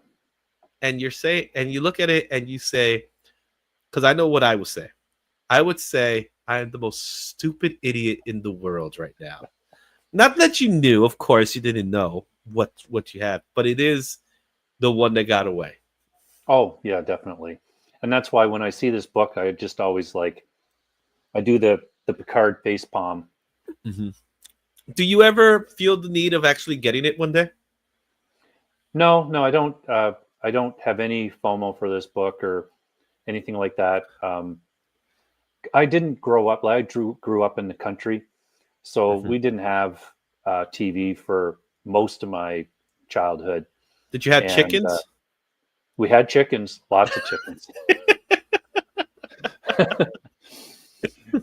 But I missed out on all the Turtles, the cartoon and the hype and all that. So I don't miss it at all. Whenever I see it, I'm always reminded I'm right back in the store, holding it in my hand and, not buying it. So he said it at 8:22 and then he came back. Not the chicken. What's going on, Lord of Brooklyn? BK for life. Oh man. I remember when I was in junior high school, and I had one of my friends in my class. We were part of a group where we were artists, and we were drawing for the local school paper, whatever it was. They wanted to do the school paper. We were doing little sketches, and we were doing silly comic book covers, we were doing our little thing. And I remember drawing Iron Fist. I did Nighthawk, And then my friend, he drew one of the turtles, and he drew them in this fashion, Kevin Eastman's style. And I remember looking at it, I was like, okay, cool. Not knowing anything about the turtles at the time, and he started hearing about the turtles and stuff like that, and then the cartoon obviously showed up afterwards. And I remember how people really were. I'm just laughing at the at the comments that are coming in. I remember how people really loved the turtles, especially the kids. The kids were loving turtles. The cartoons were fun. I remember watching the cartoons, and I was a teenager at the time. And I was like, this is just a fun show, you know? And to think all these years later, how valuable this book has become. One, because it's an indie book, and we talked about how indie books become way more expensive than your standard Marvel DC books, even Image now, when you think about it. This is one of those books that stood the test of time.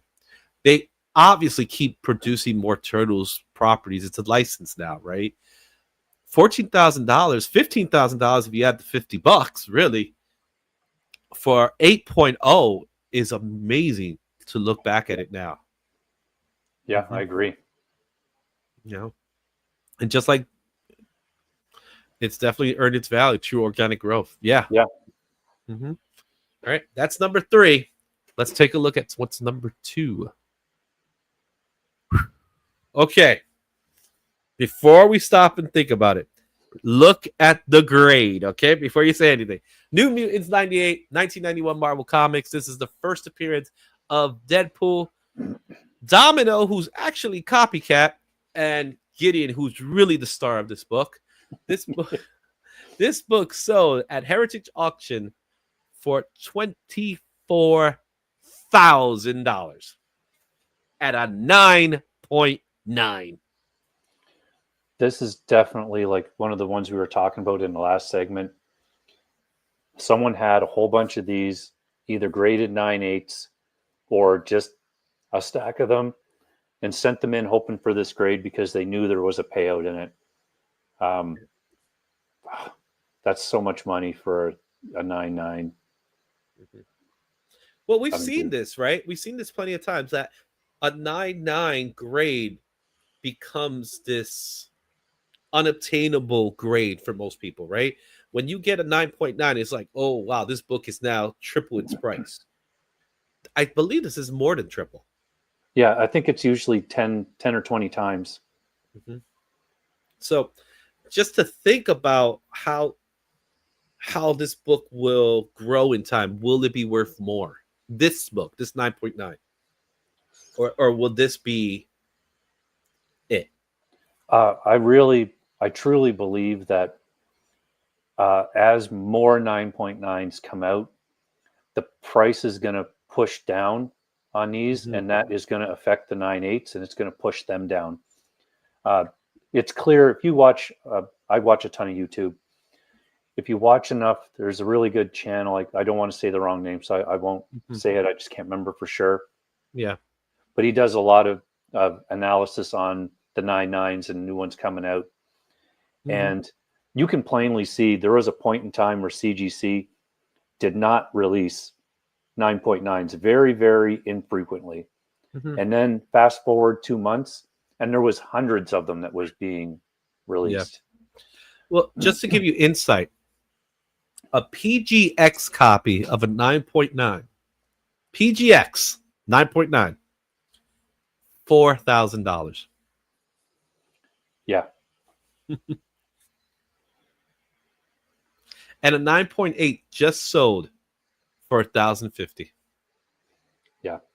And to answer somebody's question there, and I don't think that's happening yet because people are still pushing out these piles of, because there's no 9.9 screen yet, they're sending in, tons of these type of books where the margins are really high, but you can get a 9.8 or a new mint or near mint raw copy fairly inexpensively, and then turn that profit 10, 20 times for a potential 9.9 or 10. Yeah. So it hasn't happened yet, but this is something that I really believe is going to be, this time next year, is going to be more of a conversation for sure. Yeah. And I think when it comes to heritage auction sales, sometimes they have a tendency of overselling the price. And this is an auction. So this was from an auction. This is with people bidding for this book. Yeah. And the book of this book rides to $24,000. So people wanted this book, and obviously someone got it for way more than I think they should have paid for it. Yeah. Yeah. Let's go to our next book. In number 1 for the Copper Age, Amazing Spider-Man 238. This was 1983 from Marvel Comics. Features the first appearance of Hobgoblin Ned Leeds. $31,200 at also a 9.9. Oh, just again, the 9.9s, like I get it. I mean, but realistically, if I covered the label and I showed you 2 books, I imagine you would have a hard time picking a 9.9 out of the lineup. I don't know if you watched it or not, but when they showed the video of the new CGC vice president or whatever, I was just like, that's what they're doing. Like, that's it was unbelievable. Again, I would love to own it, to say I have it. I'm not paying that much money for it. A 0.1 is not worth that much more to me. I have a 9.9 in my collection, a slab that I'm happy. I have one, and I really I keep it because it's a 9.9, and I can look at it every once and go, it's possible. It's right here. I love this book. I think it's a classic cover. Oh, I think it's earned its place, of course, for what it is, and the potential of what's to come for it. Because I think that's probably what's driven this price. The potential of what's to come. Oh, because I absolutely agree. I love this cover. This is like 15 or 16-year-old me when this came out. And this is when, especially Amazing Spider-Man covers, but most covers, they wanted to sell the book. And this clearly does that. This is an amazing cover. Total classic. I agree. I just think, everybody should own this book if you're a fan, especially of Spider-Man or whatever. But yeah, a 9.9 for that much money, again, I would turn that money and I would buy myself a 9.8. You want to know for how much the 9.8 went for? Okay, well, let's guess 9.9, 10 times. I'm going to say it was a little bit higher and go 7,000. $1,525. So there you go. That 20 times is about. This is 30 times. And that's those ratios that I'm talking about, where people are taking those stacks of 25 and sending them in because the margin is so much higher. They're taking the chance on it. Now, this is not a book that we talk a little bit about Mark Jewelers and things like that, and how Mark Jewelers have a higher price because of whatever. This is not a Mark Jewelers. If it was a 9.9 with a Mark Jewelers, would you accept that price tag? Not to say that you will buy. I'm not saying you will buy it. I'm saying, would you accept that as a price tag? Yeah, I would say and I don't know if this one, because of the tattoos, I haven't looked at that yet. I'm not sure if this one was a Mark Jeweler option. I know that mine is a Canadian price variant, which again, I'll annoy people, but I truly believe that variant, the Canadian price variant, had no tattoos in it. Yeah. And now they're just all in it because people added them in. So yeah, there is a Mark Jewelers for this book. Oh, there is. Okay. Yeah. There are Mark Jewelers. Very rare then. So Mark Jewelers do exist for this book, as well as newsstands, which is not that big of a deal anyway at this era. A Mark Jewelers, they don't even have 9.8. The highest they have is 9.4. Goes for $800. Yeah, the usual math on it for anybody that doesn't really know is, and you can get a pence version and all that, just Canadian price variants are a little bit more sought after right now anyway, is they're usually about 10 times less common because of the print run difference. Yeah. So that you actually could find a Mark Jeweler Canadian price variant and someone actually put tattoos in it. Like that would be, because I only speak this because so my copy, I've looked at it, and if you tore them out, you would see some evidence of it would be there. Like you would be able to tell because it's just an insert on one of the staples. And there is like nothing there that indicates that anything was there. So it's just, and you know. Yeah. There you have it. That was number 1 for the Copper Age. We're going to go, before we even talk about the Bronze Age, I just want to say what's up to Mark. I'll see you over at DJ Links. I'm sure you're going to go hang out with the guys over there. Keep the 9-9, keep the 9-8. Even I'll take the 9-6 on this one. It says a lot. Where is that grade something you really desire? You know what I mean? If you have the money to burn, right? If you have the money to burn, then you have that right. Think about all the other things on your comic buying list that you could fill in with that money and still get that book, like Fable said, in a 9.6 or a 9.4, which is still an excellent copy. But it's the person that wants perfection. Yeah. That's what it is. Is that person that wants perfection. Is that person that says to themselves, I got the money. I don't care for this money. This money doesn't mean that to me. This money has no value to me, in other words. Because that person exists. Yeah. That person, Jeff Bezos, where right. if he goes to pick up $100 on the floor, he'll be losing money. Yeah. As I heard. So it exists. That person exists. Most people are not like that. Yeah. That's the 0.1%, as they call them. Yes. All right. Okay. We're going into the Bronze Age, Chartbusters, and this is from 1970 to 1985. We talked about the modern. We talked about the copper. We're getting into the heavy hitters now. You thought those were heavy hitters. Woo-hoo! You haven't seen nothing yet. Let's start off with number 5. Excuse me. Amazing Spider-Man 101, 1971.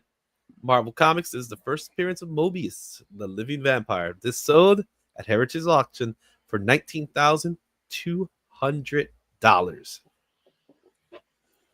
This is another one that I thought you mentioned something about this book. I remember. Yeah.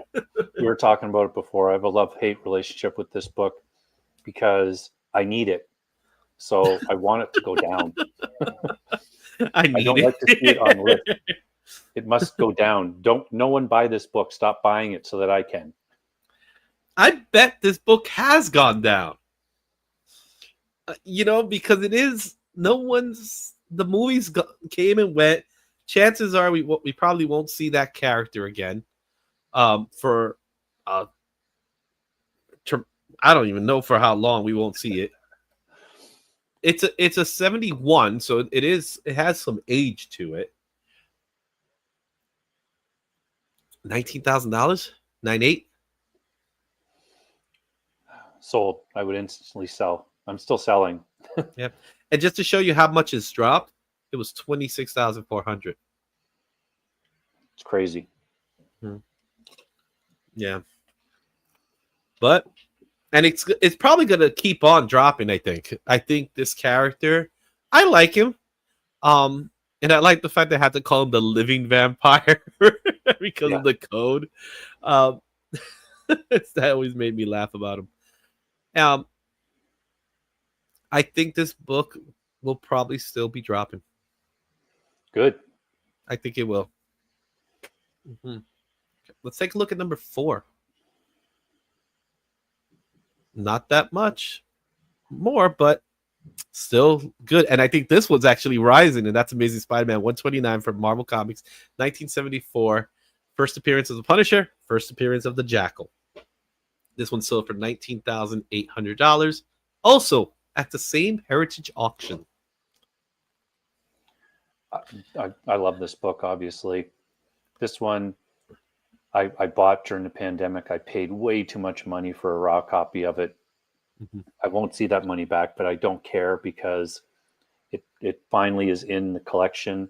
And when I get it graded, I'll be able to look at it all the time. Mm-hmm. Classic cover, obviously. Great book. Love it.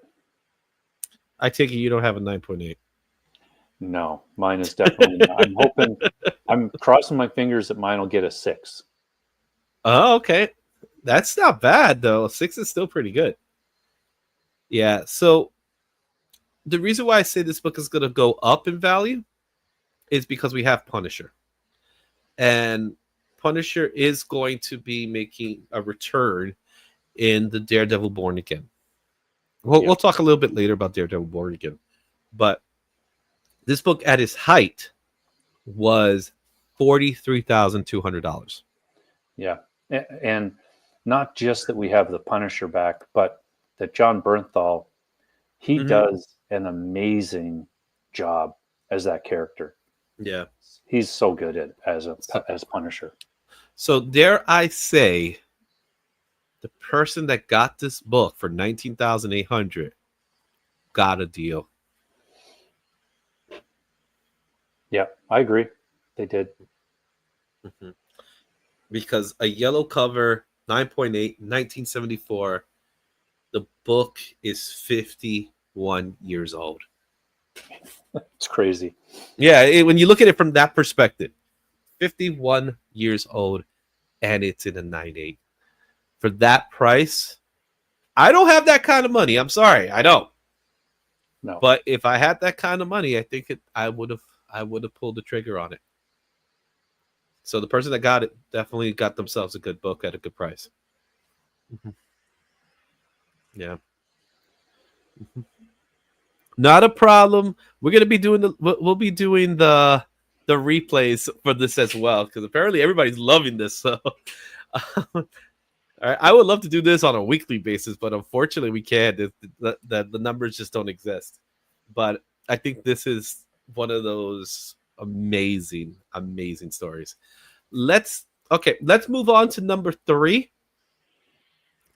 Another classic, Batman 251. This came out in 1973 for DC Comics. This is a classic Neil Adams Joker cover. What's interesting enough about this book, before we even get to the price, is besides the fact that it's not considered a major key in that way, it's still praised as a major key because of the transition of the Joker in the Silver Age to the Joker in the Bronze Age. So you can say, technically say, this is the first Bronze Age appearance of the Joker. This is the Joker going back to his roots as being a homicidal maniac. And this book sold at that auction for $26,400, 9.8. Yeah, I was watching Terry's video on he's doing a Batman kind of run through on all of his books, and he's past this one, so it made me look at mine, and mine don't start till 400. Mm-hmm. This is one of those books that I appreciate the value of it, like significance wise, but I don't have any desire to pick it up. It's just too far out of my range. Like it's too high expensive of a book for me. Yeah. This is a book that I want to have it one day in my collection. I don't know why. I just want to have it in my collection. I would love to have a 9.8, but I'll be satisfied in getting pretty much any type of grade for this book because I think it's such an iconic cover. Neil Adams does such an amazing job with this book. This book recently sold in November, so this is not that far off. This book sold in November for $39,600. So again, another deal in comparison to what it was. Yeah. Mm-hmm. Yeah. You know, I love this book. I love everything about this book. So I would do it. I will pull the trigger if I had the money. If I had the money, of course. Yeah. Okay, let's take a look at number 2. X-Men 94. This came out in 1975 from Marvel Comics. This is the first the first new team in the title series. This book sold for $38,400 at that same Heritage auction that happened on January 12th, 2025. Okay, before you even say anything, we've been talking about whether we will pull the trigger on books. I kind of told you how I might have told you how I feel about this cover. I don't like this book. So I love the significance, but I don't like this book. yeah, I'm not a huge fan of this cover either. But this is another one that I need 13 issues to fill in this run from 94 up. And this is one of them. And it's a heartbreaker because I know it's going to cost me a lot of money. Yeah. And it's really just the significance more than the cover for me personally. Yeah. I think you're absolutely right in saying that especially if you want to complete runs, this is the start of a major run. It is the second appearance of many of these characters, so that's saying a lot with it. Just don't like that cover. It's just too busy for me. You know? Yeah. Now, $38,000 from its comparison in 2022 in April was $66,000. Wow. It dropped nearly in half. A huge drop. Yeah, it dropped nearly in half. Sunny days ahead for me, Izzy. I don't know. And I'll tell you why. They're coming. The X-Men are coming. Oh, I definitely have to get these books before that happens. There's no doubt. You could get some Raws at a good price. So Raws, you could get like a 5.0 for like $400. Yep. So it's just, for me, I think this book is more important because of its significance rather than its cover. The cover, yeah. I just don't like it. I just don't like this cover. I've seen so many. It's just too busy. The character in the back, Count Nefaris. Yeah. It looks like Storm's coming out of his mouth or something. It's really weird. Yeah, it is. It just seems so weird. It's like, ugh. Sorry, guys, I'm not feeling this cover, and I love the X-Men.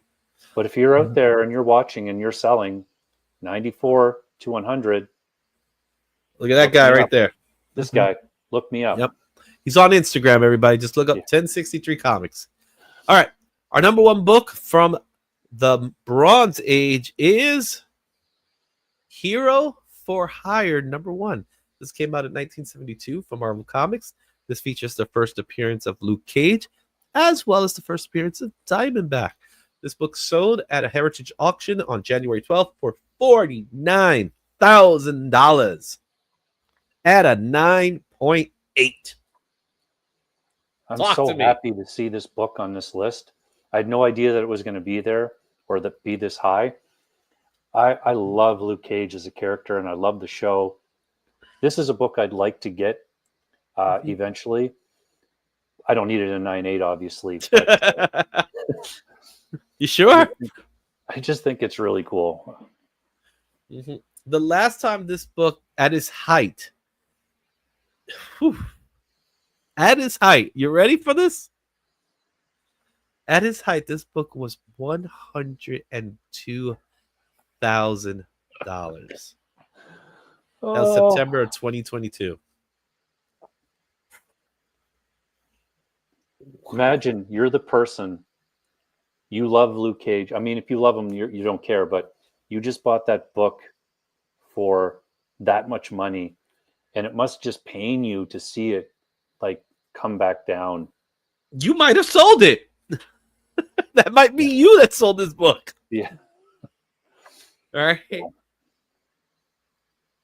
A dip of over $50,000 on this book is crazy. Yeah, unbelievable. And to think, I honestly believe we will see Luke Cage again. Oh, definitely. I totally. Like I hope we do. I hope they They've keep been the same person, but they're not going to. But well, no, they've been dropping hints in Daredevil Born Again that he might pop up, and it will most likely be the same actor. oh, Michael Culture, Hmm. that's good. I hope he does, because again, that series and everything, when he was in Jessica Jones, when he was in his own, when he was in Defenders, Hmm. I thought he was great in them. Hmm. Yeah, he was definitely great. I love his characterization of Luke Cage. I think it was amazing. Um, this book, man, how it fell though. Like you look at it now, it's the highest selling book of the month, but still, $49,000 in comparison to 102. That's a major dip in Oh sell, yeah. right? Mhm. Hey, Tony, what's up, my man?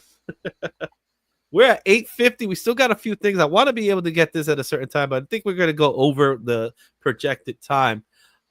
Let's go. Let's go to our Silver Age books. Our Silver Age books, 1956 to 1970, starting with talking about Daredevil. Daredevil #1. This was 1964. Marvel Comics first appearance of Daredevil sold at that same Heritage auction January 12th for $43,200. This is another book that I appreciate, but I don't have any. I'm not. I probably will never own this book, Mhm. and if I did happen to stumble across it, I would probably sell it for something else. Really? I I was at a convention last year, and in the convention they had a very low graded copy of the book, and I was with Rich of Comic Caps Collectible, and I think he pulled the trigger on the book. I'm not 100% sure, but I think he did pull the trigger on the book. Um, like I said, it was like a either it was either incomplete or something was off of this book. But this book 9.4. Keep in mind that's the grade of this book is 9.4. A 9.8 last sold on 2021 for $250,000. Wow. However, a 9.4 um, is about the price range of this book when you look at it. So if you look at the sales data of this book, I'm just going to do a quick recap of what 9.4s were going for.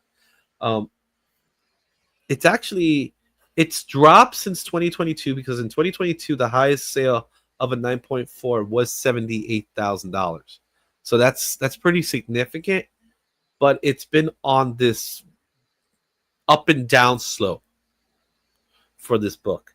So it sold in November for 33,000. So it had an increase of 10,000 over $10,000. However, it at its height it was at a $78,000. This particular grade. So, and with Daredevil Born Again coming up, I can see people buying this book. Yeah, definitely. Mm-hmm.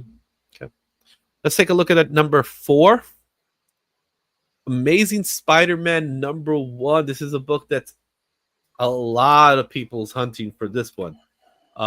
It's just Amazing Spider-Man. It's a book that it's always on everybody's list um, to pick up. So the fact that this book sold, and it's kind of hard to see the actual grade of the book because it is an older version of the book. I could do a quick recap on this book, but Amazing Spider-Man's #1, 1963, Marvel Comics, first appearance of the Chameleon, first appearance of J. Jonah Jameson. This sold for $48,600. I have 17,000 books in my collection, Izzy, and I would trade or sell all of them except for 1,500 maybe to Mhm. get uh, Amazing Spider-Man 1 and an AF-15. I would do it like that. In a heartbeat, right? Yeah. It's the book. It's the book that will sell, and it won't stop selling. It's a fact that this book will never stop selling. Yeah. That's how important Spider-Man is to people. Yeah. World known pretty much anywhere in the world. Mm-hmm. I honestly think the only character that is more important to Spider-Man is Superman. That's a good. Batman. I think Batman and Spider-Man are kind of like neck and neck, but I think Spider-Man's more. I honestly think Spider-Man's more significant. And why would you? Why do you think that? I'm just curious. Because he changed the way we read comics. So prior to Spider-Man, what ended up happening is that people, when they read their comic books, the characters were over the top, unattainable. Spider-Man was the first true character that was me, if that makes sense. He was the first guy that I could actually relate to, not a sidekick, because that's what the creation of the sidekick was, right? The creation of the sidekick was to be the relatable character in the book, but in fact, it wasn't. Spider-Man ends up becoming that character, and throughout the years, we managed to see Spider-Man grow to the point that we want him as a grown character now, like a grown adult with a family. That's why Ultimate Spider-Man sells so well, because we're seeing him grow up. You know, he's one of those characters not allowed to grow up. Yeah. But we ended up getting Miles Morales, and that's how good the name Spider-Man is, that you could create another character, throw the name Spider-Man, and people, it takes some time, but people ended up loving Miles almost to the same extent that they love Peter, because it's a generational thing now. Yeah. So, yeah. So that's why I think Spider-Man is such an important character, because of that factor. And I'm trying to see if I can find the book here. I'm going to use the filters here to see what grade is it. I want to say it's a 6.0, but I'm not 100% solid on that. But I'll find it. Now I got something in my throat. Okay, so it's sold at it's an 8.0 for 45. So 8.0, $45,000. Would you send that in to get regraded and reholdered? 8.0, you know what? It's kind of hard to do that because I'm afraid of it getting damaged. And not in shipping or anything like that. I'm afraid that, because what you're seeing is a book that was graded back in the early 2000s, right? That's the old label. Yeah. So their grading has changed since then. 8.0 is a pretty solid grade to begin with for a book like this. At its height, this book was going for $66,000.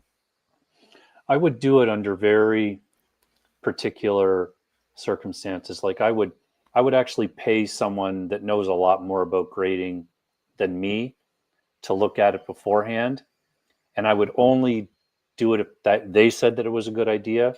Yeah. And then I would only do it as a submission to a con where I would get it back, so there's no shipping involved. I probably wouldn't do it, because I think the book is old enough that it's fragile. Yeah. And it's not as fragile as a Golden Age book, but I think it's fragile enough that any little thing could affect it. Anything. Yeah. So that's my worry with this book. So do I want that potential 8.5, 9.0, of course? Sure. But I'm also looking at, it's probably a 7.5. It's probably a 7.0. I recently had a book. I had a book at a 9.2. And it was a 9.2 restored, believe it or not. And I had the book signed, so I had it open, and I gave it to the presser, and I told him, "Hey, is there any way we could figure this out?" He said, "We could figure this out to find out what it is, and if I could get rid of whatever it is, which was a color touch up, then that's a possibility. But keep in mind, you might actually have a point deduction or something." And I said, you know what? I really want the signature over the grade. Right? In this particular instance, I wanted the signature over the grade. So I got the signature. I gave him the book. The book was at a 9.2. It came back at an 8.0. Oh, that's a heartbreaker. But it has the signature, which was more important to me than the Yep. grade. So this is if and only if I still had the opportunity of getting Stan Lee to sign it, that's when I would have cracked it. Yep. That's the only reason. Yeah, So I can see that. thinking about it now, I would not risk this book getting open because I don't know what's the actual grade now moving forward. So there you have it. The answer is no, I wouldn't do it. Let's move on to number 3. Number 3 is Action Comics 252. This came out in 1959 for DC Comics. This is the first appearance of Supergirl.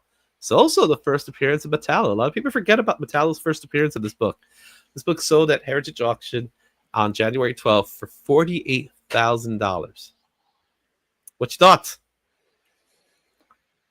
And this Obviously, is a 9.0. Main important character for sure. Metallo, yes. Yeah. This is another book like DC Keys to me are, I think of it like that's hardcore collecting. If you're into DC Keys, you're in the weeds, you're knee deep in it. Marvel, it's more common. Mm-hmm. I don't know. Like this is a book I would pick it up if it was cheap and it was low grade just to say that I had it, but I don't have any interest in chasing it for sure. Yeah. Just to let you know, this book is the highest valued book in existence that has been sold. 9.0, 252. No other book has sold higher than that one. And there is a 9.2 out there. Oh, wow. Mm-hmm. That's saying a lot. This book actually increased in value. And it's largely because we're going to get Supergirl. Yeah, definitely. Mm-hmm. So that's interesting enough to say that. Let's take a look at number 2. Guaranteed the price of this book is going up. Fantastic Four 48, 1966 for Marvel Comics. This is the first appearance of Silver Surfer. This is also the first cameo appearance of Galactus at a Heritage Auction on January 12th. This book sold for $69,000. What do you think it's worth now? I agree. Just listen. That's the sound of this book going up. As soon as that trailer hit and they show the shadow in the back of his head, people were going online and finding this book. I don't know how people don't know about it already, but if you're one of those people, you were searching for it and finding it. Yep. And a 9.8 for that. Signed. This is signed. Verified 9.8 as well. Like unbelievable. Mm-hmm. This is a 9.8 sign. I believe this is a signature by Stan Lee. Must be on the inside. Yeah, it's probably quite possible, especially with that. If you look at that label is an older label. It's not, it's not the oldest label, but it is an older label.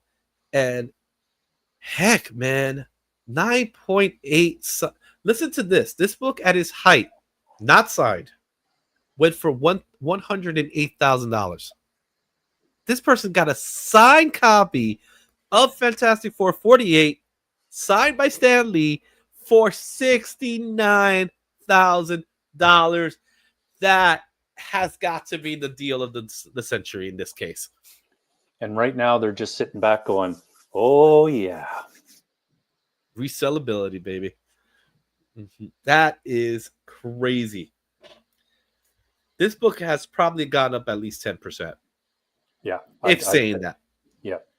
Mm-hmm. Let's take a look at number 1. Number 1, you might have guessed it, guys. It's Amazing Fantasy 15, the Holy Grail of the Silver Age, 1962, Marvel Comics. This is the first appearance of Spider-Man. A 6.0 sold at a heritage auction for $69,000. For me, there is no more important or sought after book than this one. Like, we can argue to the death on it with all cage match people if I have to, but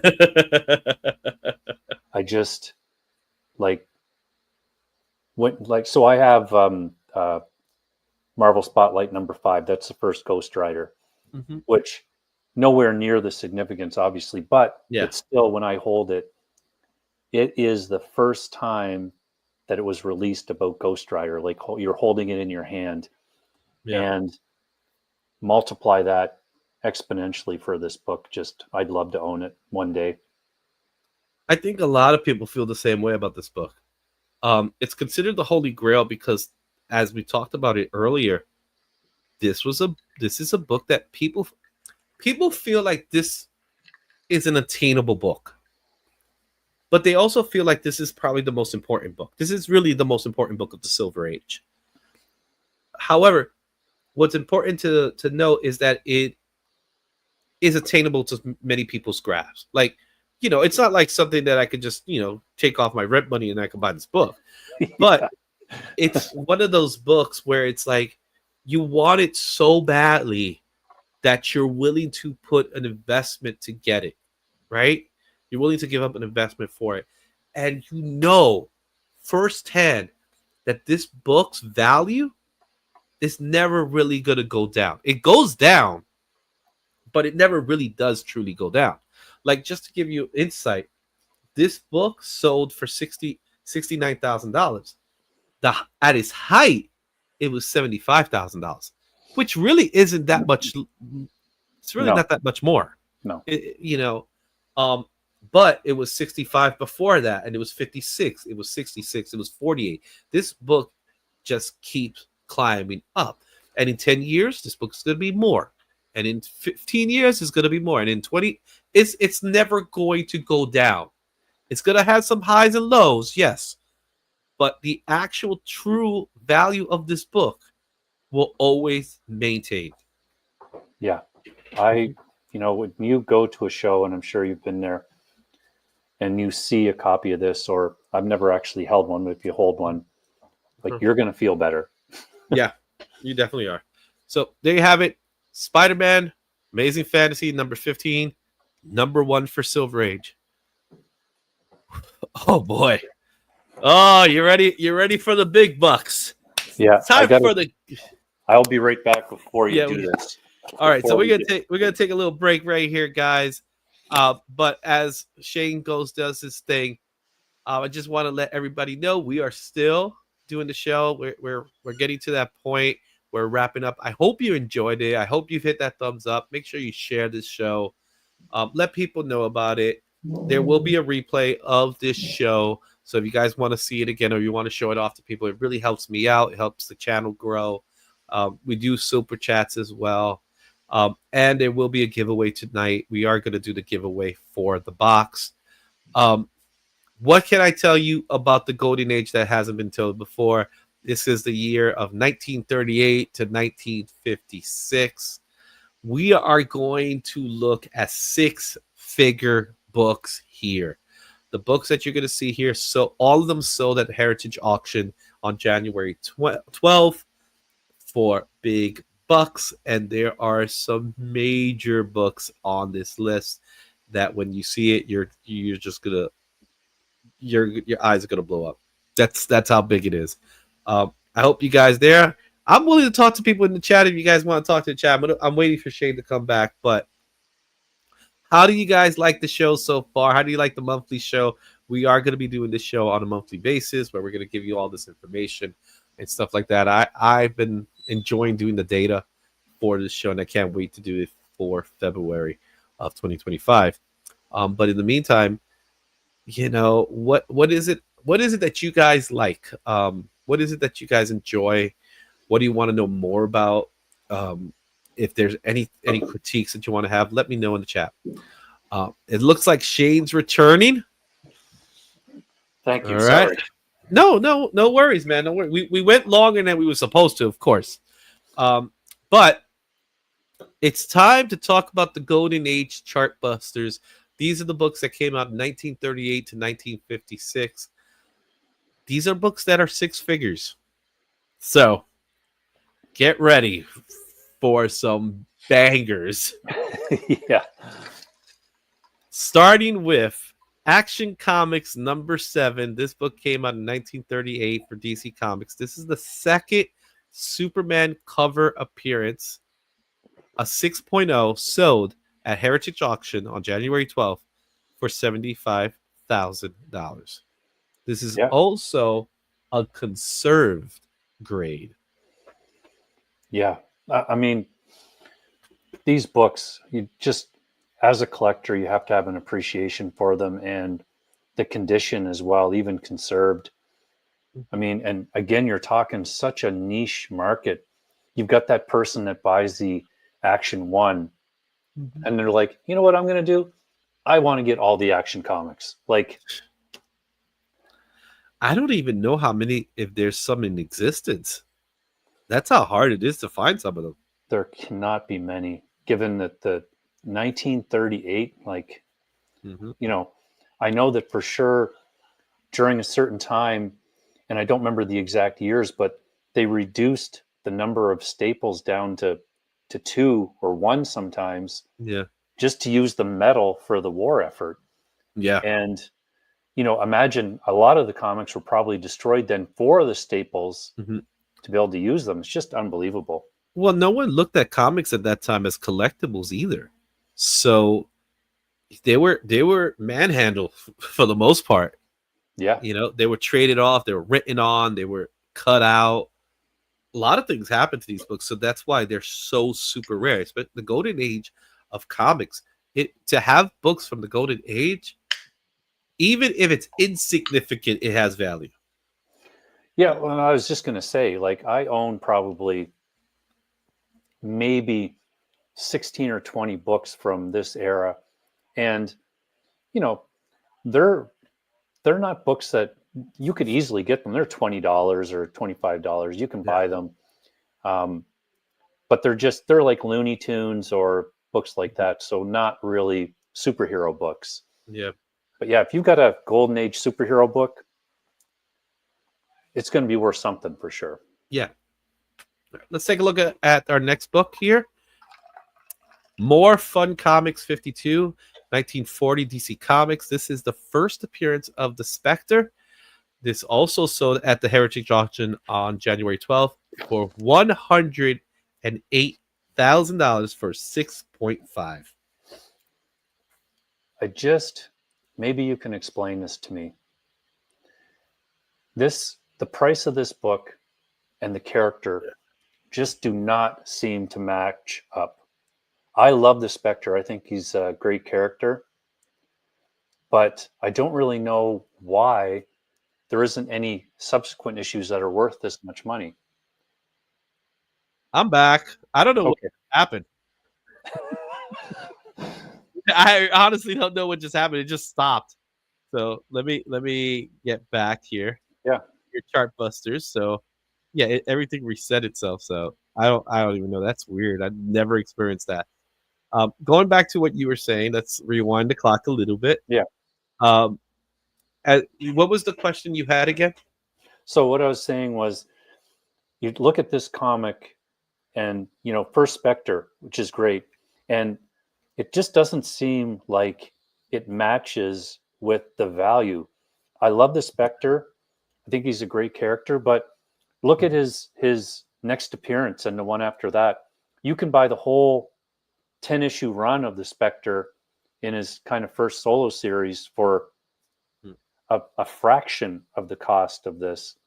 So it just is interesting to me that it sold for this much. So yeah, you're right. I'm looking at cover price, and for this 6.5, this is one of the highest sales. It's the recorded sale. However, there is, and this is rare to me. I don't know. Take this with a grain of salt. There was a no grade sold for $5. Oh, wow. So it doesn't really, I don't know.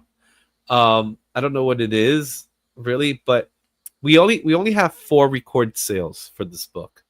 The one that you see here is the 6.5, which is at $108. A 6.0 not that long ago in October sold for $132,000.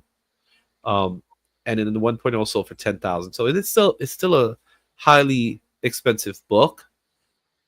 I think it's has everything to do with the era, Right. more than it has to do with the character. However, the Spectre is he's one of the first supernatural characters. And Yeah. this version of the Spectre is very different than the one that we have today. Right? Very different. Um, do I think this book commands that money for its time and place? I say yes. And you think about all of the facsimiles that DC's been doing, and the other companies, and you look at the value of this book, and it's strange that they haven't done this one yet. It's gonna happen. It's gonna pop up sooner or later. They're just going down the gamut, really. But it's bound to happen. But I'm with you on it. I'm not 100% sold on it. I like the Spectre. I actually do like the Spectre as a character. Um, I don't know if this book should be worth more or less. I'm just gonna say yes because it's time and its place in time. 1940. We're right at the cusp of the war too. Yeah. So so that's where you were talking about the rarity. That's probably what it is. Let's take a look at number 3. Number 3, this is a classic. Detective Comics 38, 1940. DC Comics, first appearance of Robin Dick Grayson. This book sold at the Heritage Auction on January 12th for $132,000. Let me say that again. $132,000 at an 8.0. This just like comic book history, like 101, looking at this era. It's, you take nowadays in modern books and first appearances, and how many happen in a year even that would measure up to a character as important as Robin Dick Grayson. Like, is there one in a year? Maybe. He's the boy wonder, man. He's he's really considered by most to be the first and greatest sidekick. Well, yeah, and not I wouldn't just call him that, the first sidekick, but at least superhero sidekick. and he's actually developed. He's one of the rare characters that hasn't been locked into a mold. He's progressed. He's gotten older. He's changed his costume. He's had a existence outside of Robin, but Yeah, he's still been allowed to references. grow up. He was allowed to grow up. Yeah, exactly. I agree with that. He was allowed to grow up, where other characters are stuck. Where they are. There's very few characters in comics that are allowed to grow up. Robin Dick Grayson happens to be one of them.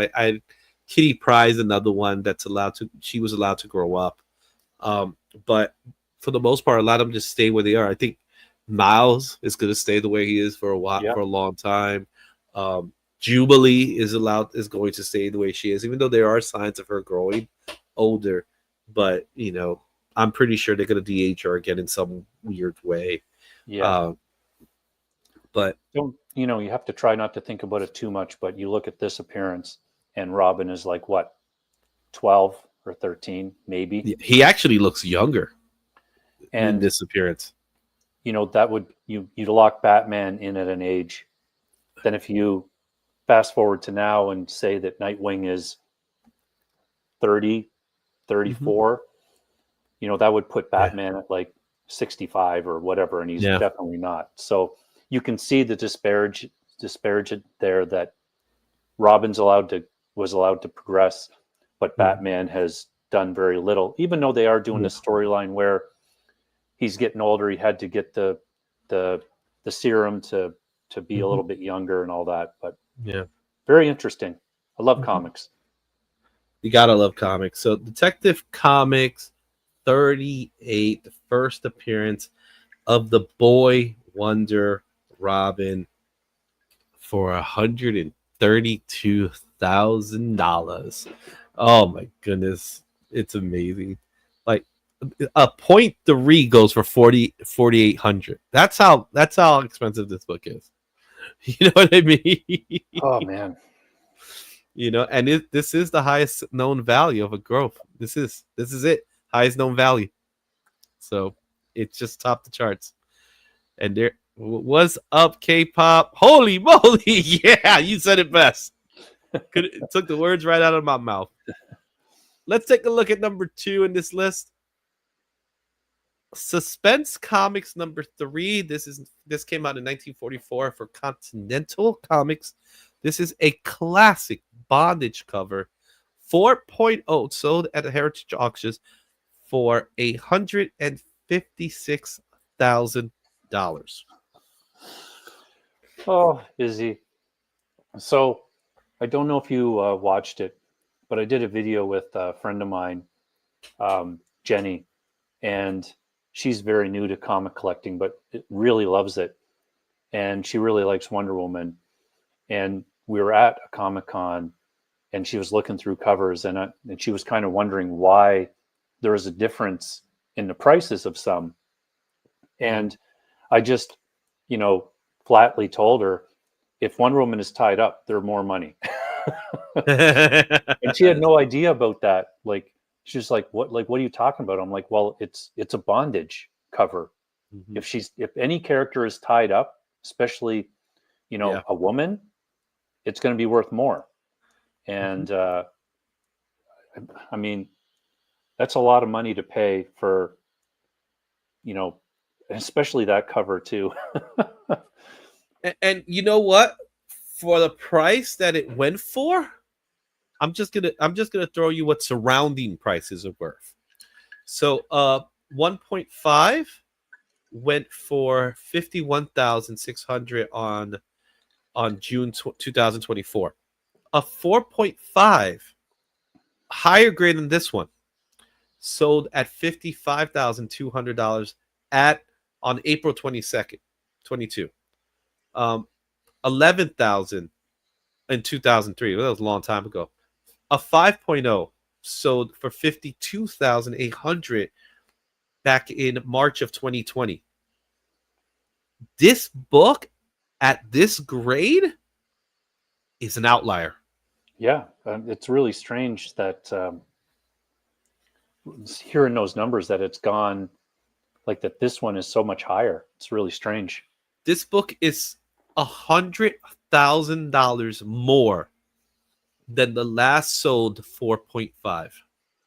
Especially since the notations, really, it's just classic bondage cover. I mean, yeah, but it says so much, man. Yeah, it's not that it's a bondage cover, which it is. It also has Nazi symbols, and it also depicts really the Ku Klux Klan. Yeah. So you have all those elements. It's 1944, the end of World War II. I guarantee you, this book was one of the books that parents wanted to get rid of fast. And, maybe you were onto something there. Like maybe it is like the first time the Klan is on a book, and it's just not notated because they don't want to bring attention to that. Possibly. I'd have to look into that. Either way, like you're 100% right. Like any kind of group would use this as a prop to say, we need to get rid of comics. Yeah. So there's a lot of history to this book. A lot of history. Yeah. And, it definitely outperformed the grades that are surrounding it. It's, and I'm just looking at the numbers here. The only book that sold higher than this one was the 9.0, and that was in 2015. That sold for 173,200. $275. Yeah. And there is also a 9.2 that went for 262,900. That was in 2017. So this book at this price was definitely more than it actually was supposed to be. Yeah. And for me, like, there isn't really anything redeeming about this cover personally. Like, there's no good that you can pull from this at all. It's got a whole lot of bad stuff going on. Yeah, it's the type of book that, frankly, I wouldn't want to keep. Yeah. I just wouldn't. This is not a book I would like to display. No, exactly.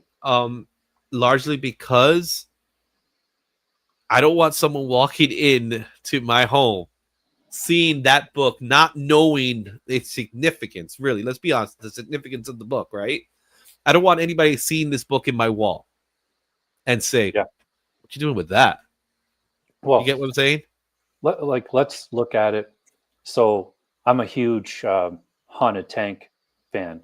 I grew up on that book when I was young. I thought it was really cool that, like, a ghost was guiding their tank and all that. My grandfather was in the war, and there's some of the same imagery on that book, the Nazi imagery, but it's in a different context really than this one, because that's kind of who they were battling. Yeah. I totally agree with you on that. Like, personally, this would never be a book that I would say, "Oh, look what I picked up. Look at this Yeah. awesome book." You know, like, Yeah, if I was to own this book, it would be and I would just show it off to the people that understand what this book is.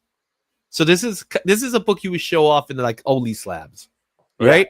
yeah, But it's not the book that you want to just show to your friends, because first of all, the price tag, right? But second of all, it's just all it's screaming is this isn't good. You know what I mean? yeah. And To me, it's like, does not signify what comics are about. yeah, it has a place in history, of course, but Yeah. there's a huge market for these types of books. It's kind of weird that people go out. Yeah, no, people do, because they want to have a piece of history. That's what this is. This is a piece of history that exists, but it's also a piece of history that's very harmful. Well, and unfortunately, the harsh truth is, you've got people that have money that want to display this because that's what they like. Yeah. Yeah, and we to what you're saying, it is the shock value. That's what makes this book what it is, the shock value. What's up, Rich? How you doing, my man? We were talking about you earlier. You're gonna have to go watch the rewind. But suspense comic number 3. This came out at number 2, and now it's time for the number 1 book, the highest selling book in the month of January. You want to take a wild guess what it is? I don't remember, and I don't know. Let's see it. I can't wait. It's the cream of the crop. Action Comics number 1. A 6.5 restored 1938. There's, if you don't know what this is about, then you're not a comic book collector. It's the first appearance of Superman, and it's sold in the Heritage auction, I want to say, for a low price of $384,000. So the thing that anybody watching might find sad, or might relate to, is often when I go to sleep, I think about winning the lottery, and then the next thing I think of is all the awesome comics I would buy, because it wouldn't matter about the price. I would just say, buy it, buy it, buy it. And this is on there. Yeah. I mean, you can't get much more historical than this one. I want to give you insight. So this is a restored comic. A standard 6.0. Standard, not restored. Sold back in September of 2022 Oh yeah, I know where we're going with this. for $3.4 million. Million. Izzy, can you even imagine? You bought this book and you believe everything happened. You bought it raw and you send it in and you believe it's 100% natural. And now you're sitting on a book that could be worth between, you don't know the grade for sure, but you're going to guess it's between 2 million and 3 million. And it comes back restored. Oh, man. I feel you. But at the same time, it's still Action Comics #1. Yeah. But you You know paid what I $1 mean? million for it. Now, if I paid $1 million, I'll be pissed. I'll admit to that part, but you're gonna tell me, and I, like I said, it's a 6.5 restored for the golden age book of the books. This is, you can't get higher than this. You can't get bigger than this. This is the book that started this whole thing that we call being a collector, right? Superman's first appearance, the greatest comic book that's ever been created. And yeah, I said it, right? You're going to tell me that this book at a 6.5 for $384 isn't worth it? Oh, it is. Like, look at how clean that looks. And like you said, if the book was restored, I don't care. It was restored so it could look better. You get what I'm saying? Oh, yeah. That was just hypothetical. Like, if you would in all likelihood know before it ever got to be sent to grading if it was restored or not. But I'm amazed at the prices because an untouched version goes for millions. Yeah. Millions. This is going just for a fraction of that.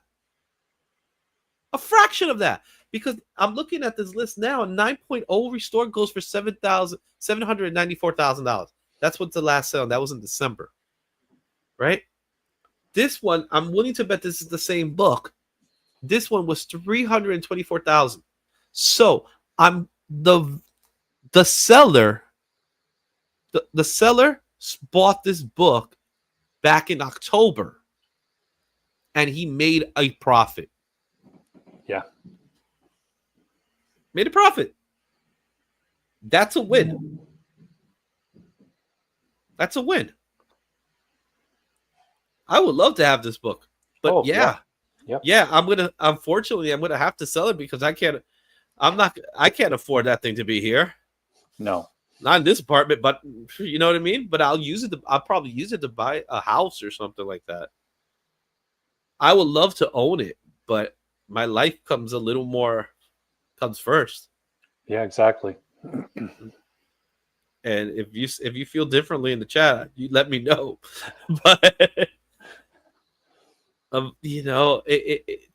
I want to say I had it. I've held it in my hands. I know that much. Oh, having any of these Golden Age books, even the AF-15, it's a huge flex, right? Yeah. It's like, hey, honey, you wanna? I got an AF. I got an Action Comics #1. What's up? Yeah. What's your name? That's how we envision that going in our heads. Then every comic geek around. So, wow, what a list! What do you think, Shane? We went through the whole gamut.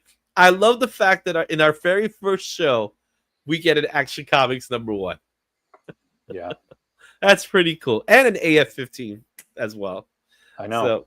So that was awesome, man. I hope you guys enjoy this segment. We can't wait to do them again in February in March, really, for February's numbers. Obviously, this is gonna be the big one for the show. This is the big segment, I'll say, and stuff. But we hope you like it. We got one more thing to do. So before you go, we still have one more segment, and I think we need to go quick on this segment, but because I got dinner waiting for me. I always have dinner waiting for me. Let me. Oh, I can't put that up just yet. But we still got the giveaway box. So let's get to our last segment. We're gonna try to go as quickly as possible with this one. This one is called The Top of the Mountain.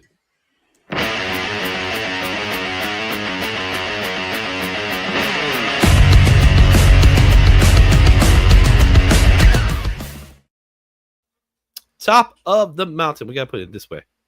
This is the segment where we talked about trending throughout the couple of weeks. We've been doing this now since we started early in December. Now we're gonna take this information that we gathered from the top trending books, and this is what we call the top of the mountain, where we're gonna take a look at who are the top 5 selling books, not by books, but really by whatever genre you want to look at it, right? So it's not books per se, it's more like who are the top performers. So look at it from characterizations or things like that, and that's what this is. And we got the top 5. I want to give a shout out to the guys from Shortbox as well. They've also provided me with a list of information, which I was able to gather some of this stuff. So let's do this pretty quickly because there's a lot to talk about, like to dissect. And coming in at number 5, the main man, Lobo. Lobo comes in at number 5. He had, let me see, I had the list here. So he had 3 books that made the list during the month of January. Also, he had Omega Man came in the list plenty of times. It came in number 1 as well. You had Lobo number 1, and then in the trendy list, he had other books like Lobo's Back, the paramilitary, the Santa Claus one. Lobo's hot largely because of Jason Momoa. So Jason Momoa's announcement of him being Lobo that finally came out is what puts Lobo in number 5.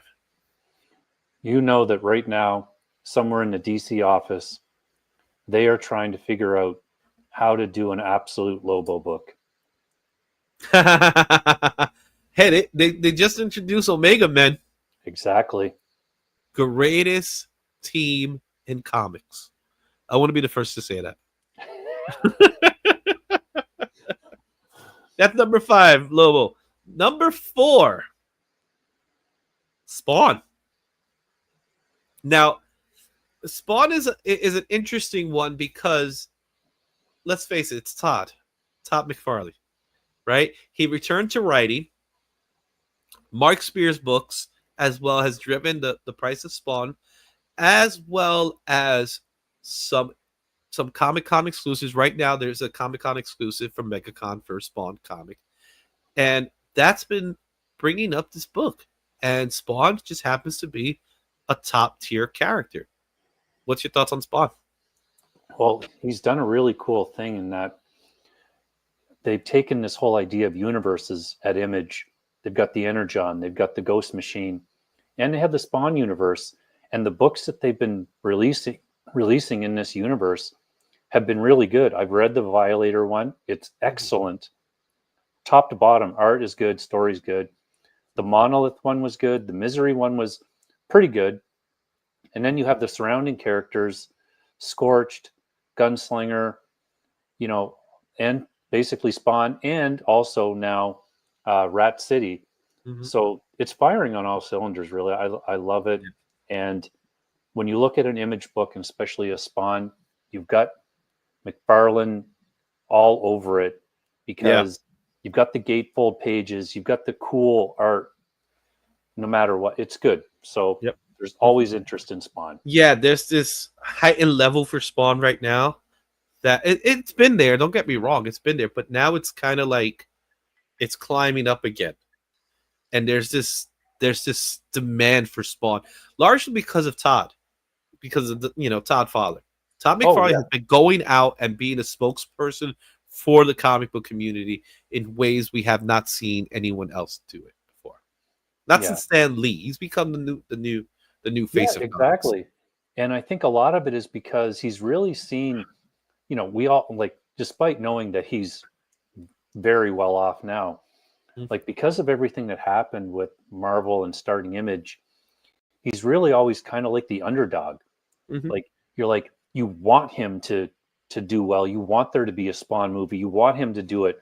You want them to just say, just direct it, Todd. Like, just you do it. Like, Yeah. you want it to do well. So I think that there's Yeah. people, that are always buying it because of that. Yep. There was 4 Spawn titles within the top 10 list throughout the month of January. So that's why this book, well, that's why Spawn is number 4 on this list.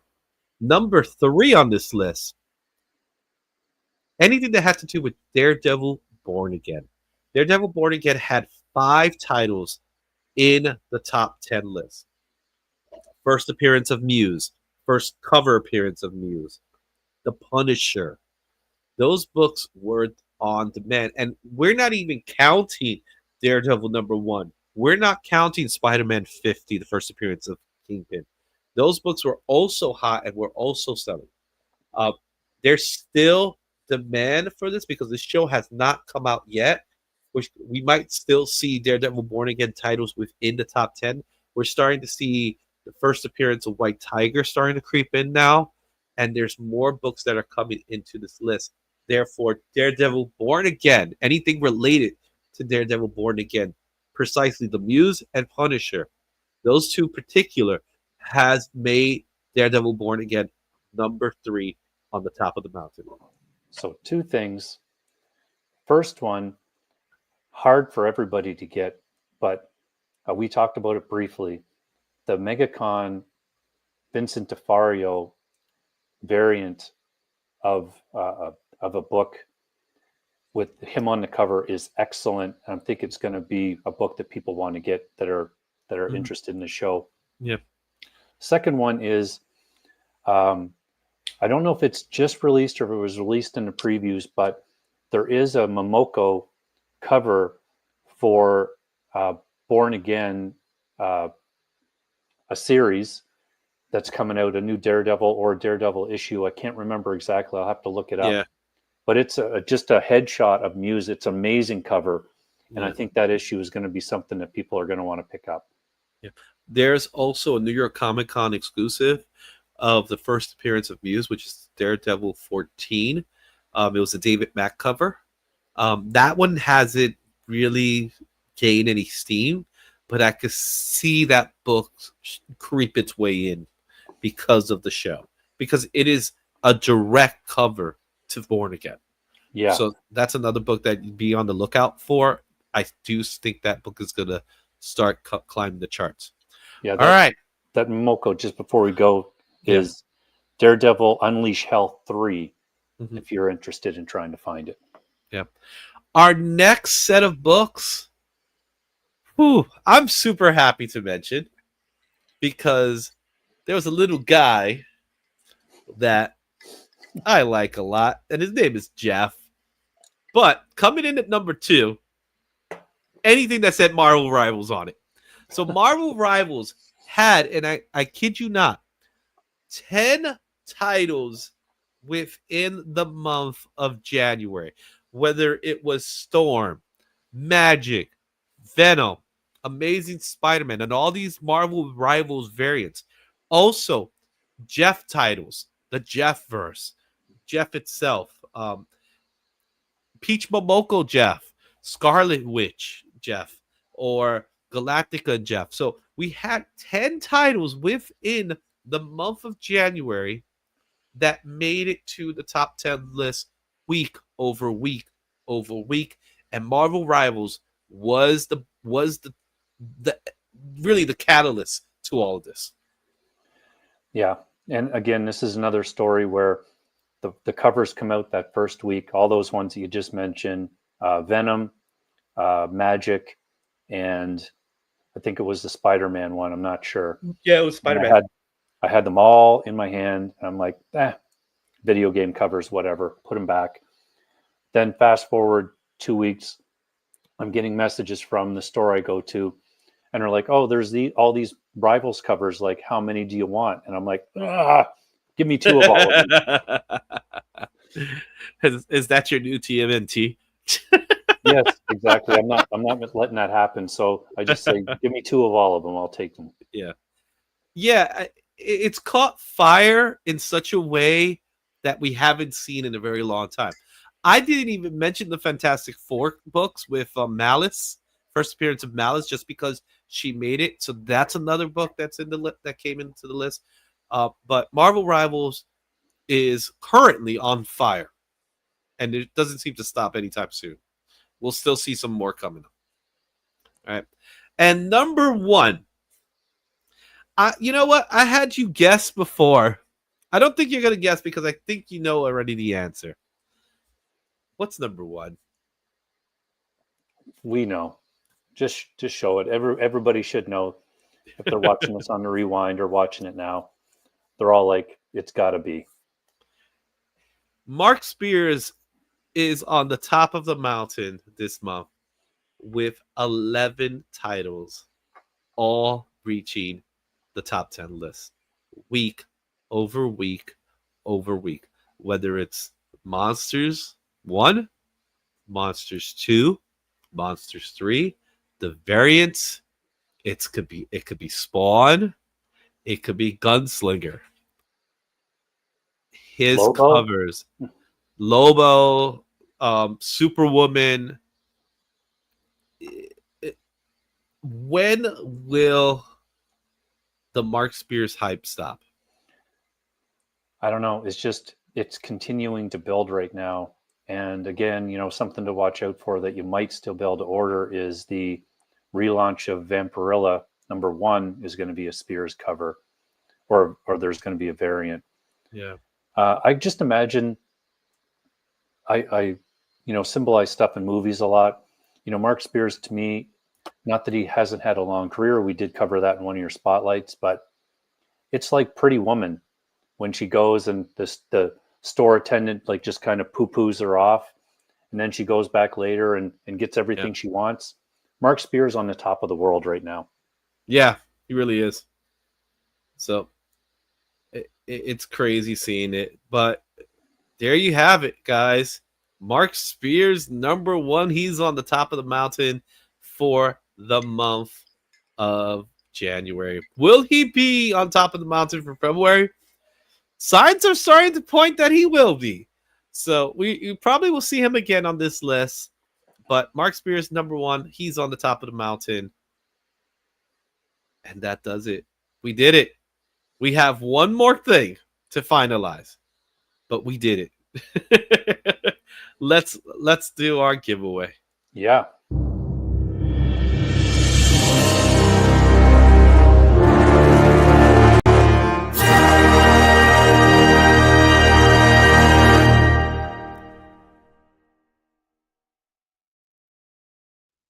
All right, we're gonna do our giveaway now. So I'm just gonna let's see, where is this thing? I had the duck race ready to go, and now it doesn't. I don't even have a start button. Make sure I got the names in the duck race. There we go. We're gonna do a duck race to find out who wins, but I can't find the start button. Why is I can't find this dumb start button? It's like hiding. I set it for 1 minute. This is how long it's been since we've done these. Okay, let's see. Set. Okay, it's ready. It's ready. Okay, let me see if I can put this. Oh, darn it. All right, so we're gonna go full screen here. Let's see. There it is. I got hit set again. Okay. Where did everybody go? Oh no! I lost all the names. Oh gosh. Just for this. Just like there's 3 people watching right now. Sorry guys. We're gonna get the list now. I'm sorry. All right, I'll be right back. You do your thing while I get the list. Yeah. We can edit this out later. Well, I don't even need to do that, so I'm not even worried about it like that. But let's get this list, guys, so you guys we can find out who wins today's show. So I'm gonna get the names on the list. Here, let's download that list. You guys are making fun of me now. What happened? what happened is I got a list that I have to put together because of course the ducks will be ducking. All right, so here's the names. Let me just make sure I get the right names here. Okay, so we got a couple of people that we're gonna add to this list. So copy that. And where's that? Where's those ducks? I don't want to see that. I want the ducks. Okay, names. Edit the list. Okay. I still have to put some more names here.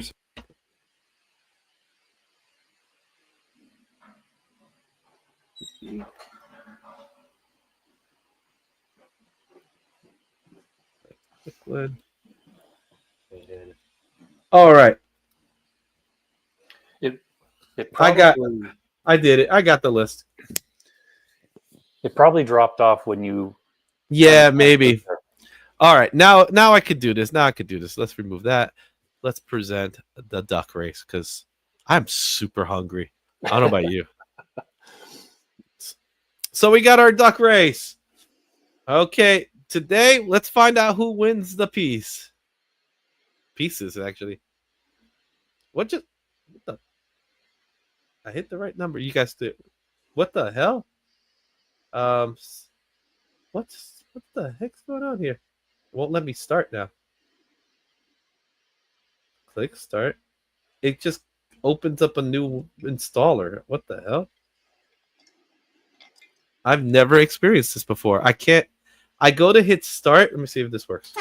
There we go. I gotta hit the enter button. All right. Look, people are showing up for the duck race. Okay, let's see who's winning here. Oh, look, still only 35 cents. I'm gonna send a package to Australia. Oh gosh, help me. Look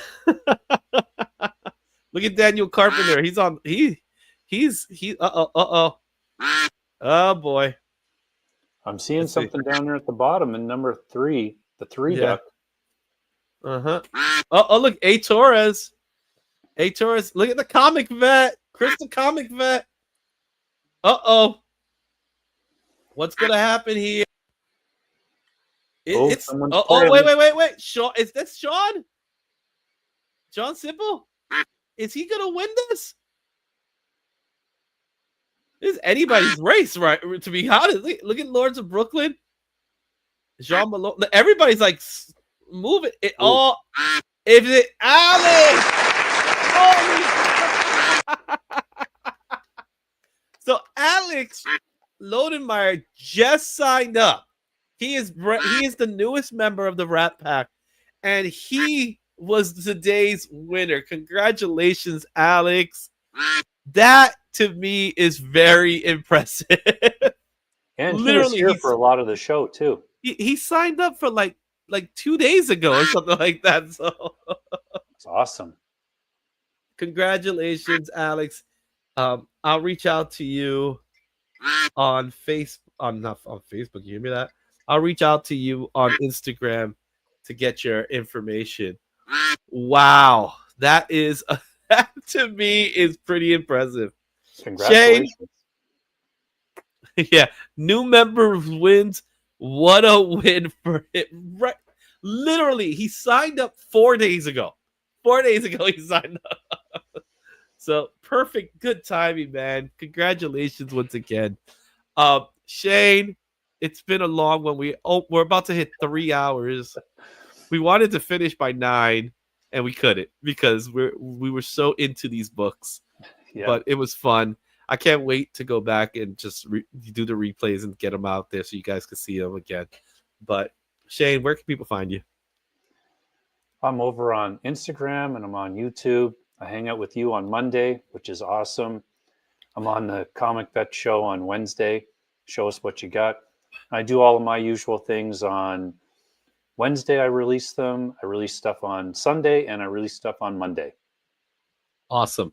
Guys, you know where to find me. You're here already. If you're watching on 1063, also hit up Izzyverse NYC. Comics with Izzyverse NYC. It's for the algorithm purposes. That's why I call it that. But it's been fun. This was a great show. This was a great first show. We hope you like it. Let us know in the comments what you think about the show, what segment you like. That's going to help us out moving forward for the next one when we do the next monthly show on February. I keep saying February, for February. We're already in February, but in March we're going to do it. I think this is a success. What do you think? Yeah, for sure. It was awesome. Super fun. Yep.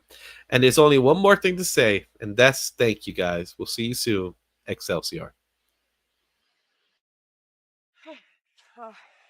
I think this is it. I think you're about to go home. Okay. All right. Like thank you. Thank you. Thank you. Thank you. Thank you. Thank you. Thank you. Thank you.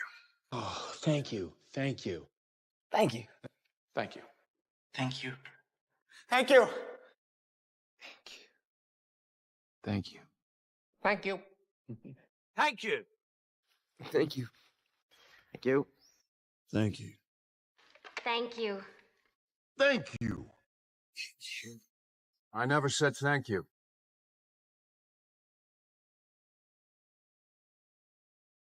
And you'll never have to.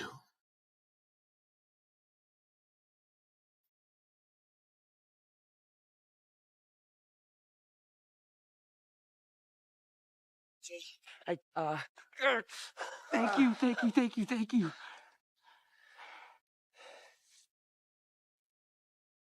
I guess I'll see you.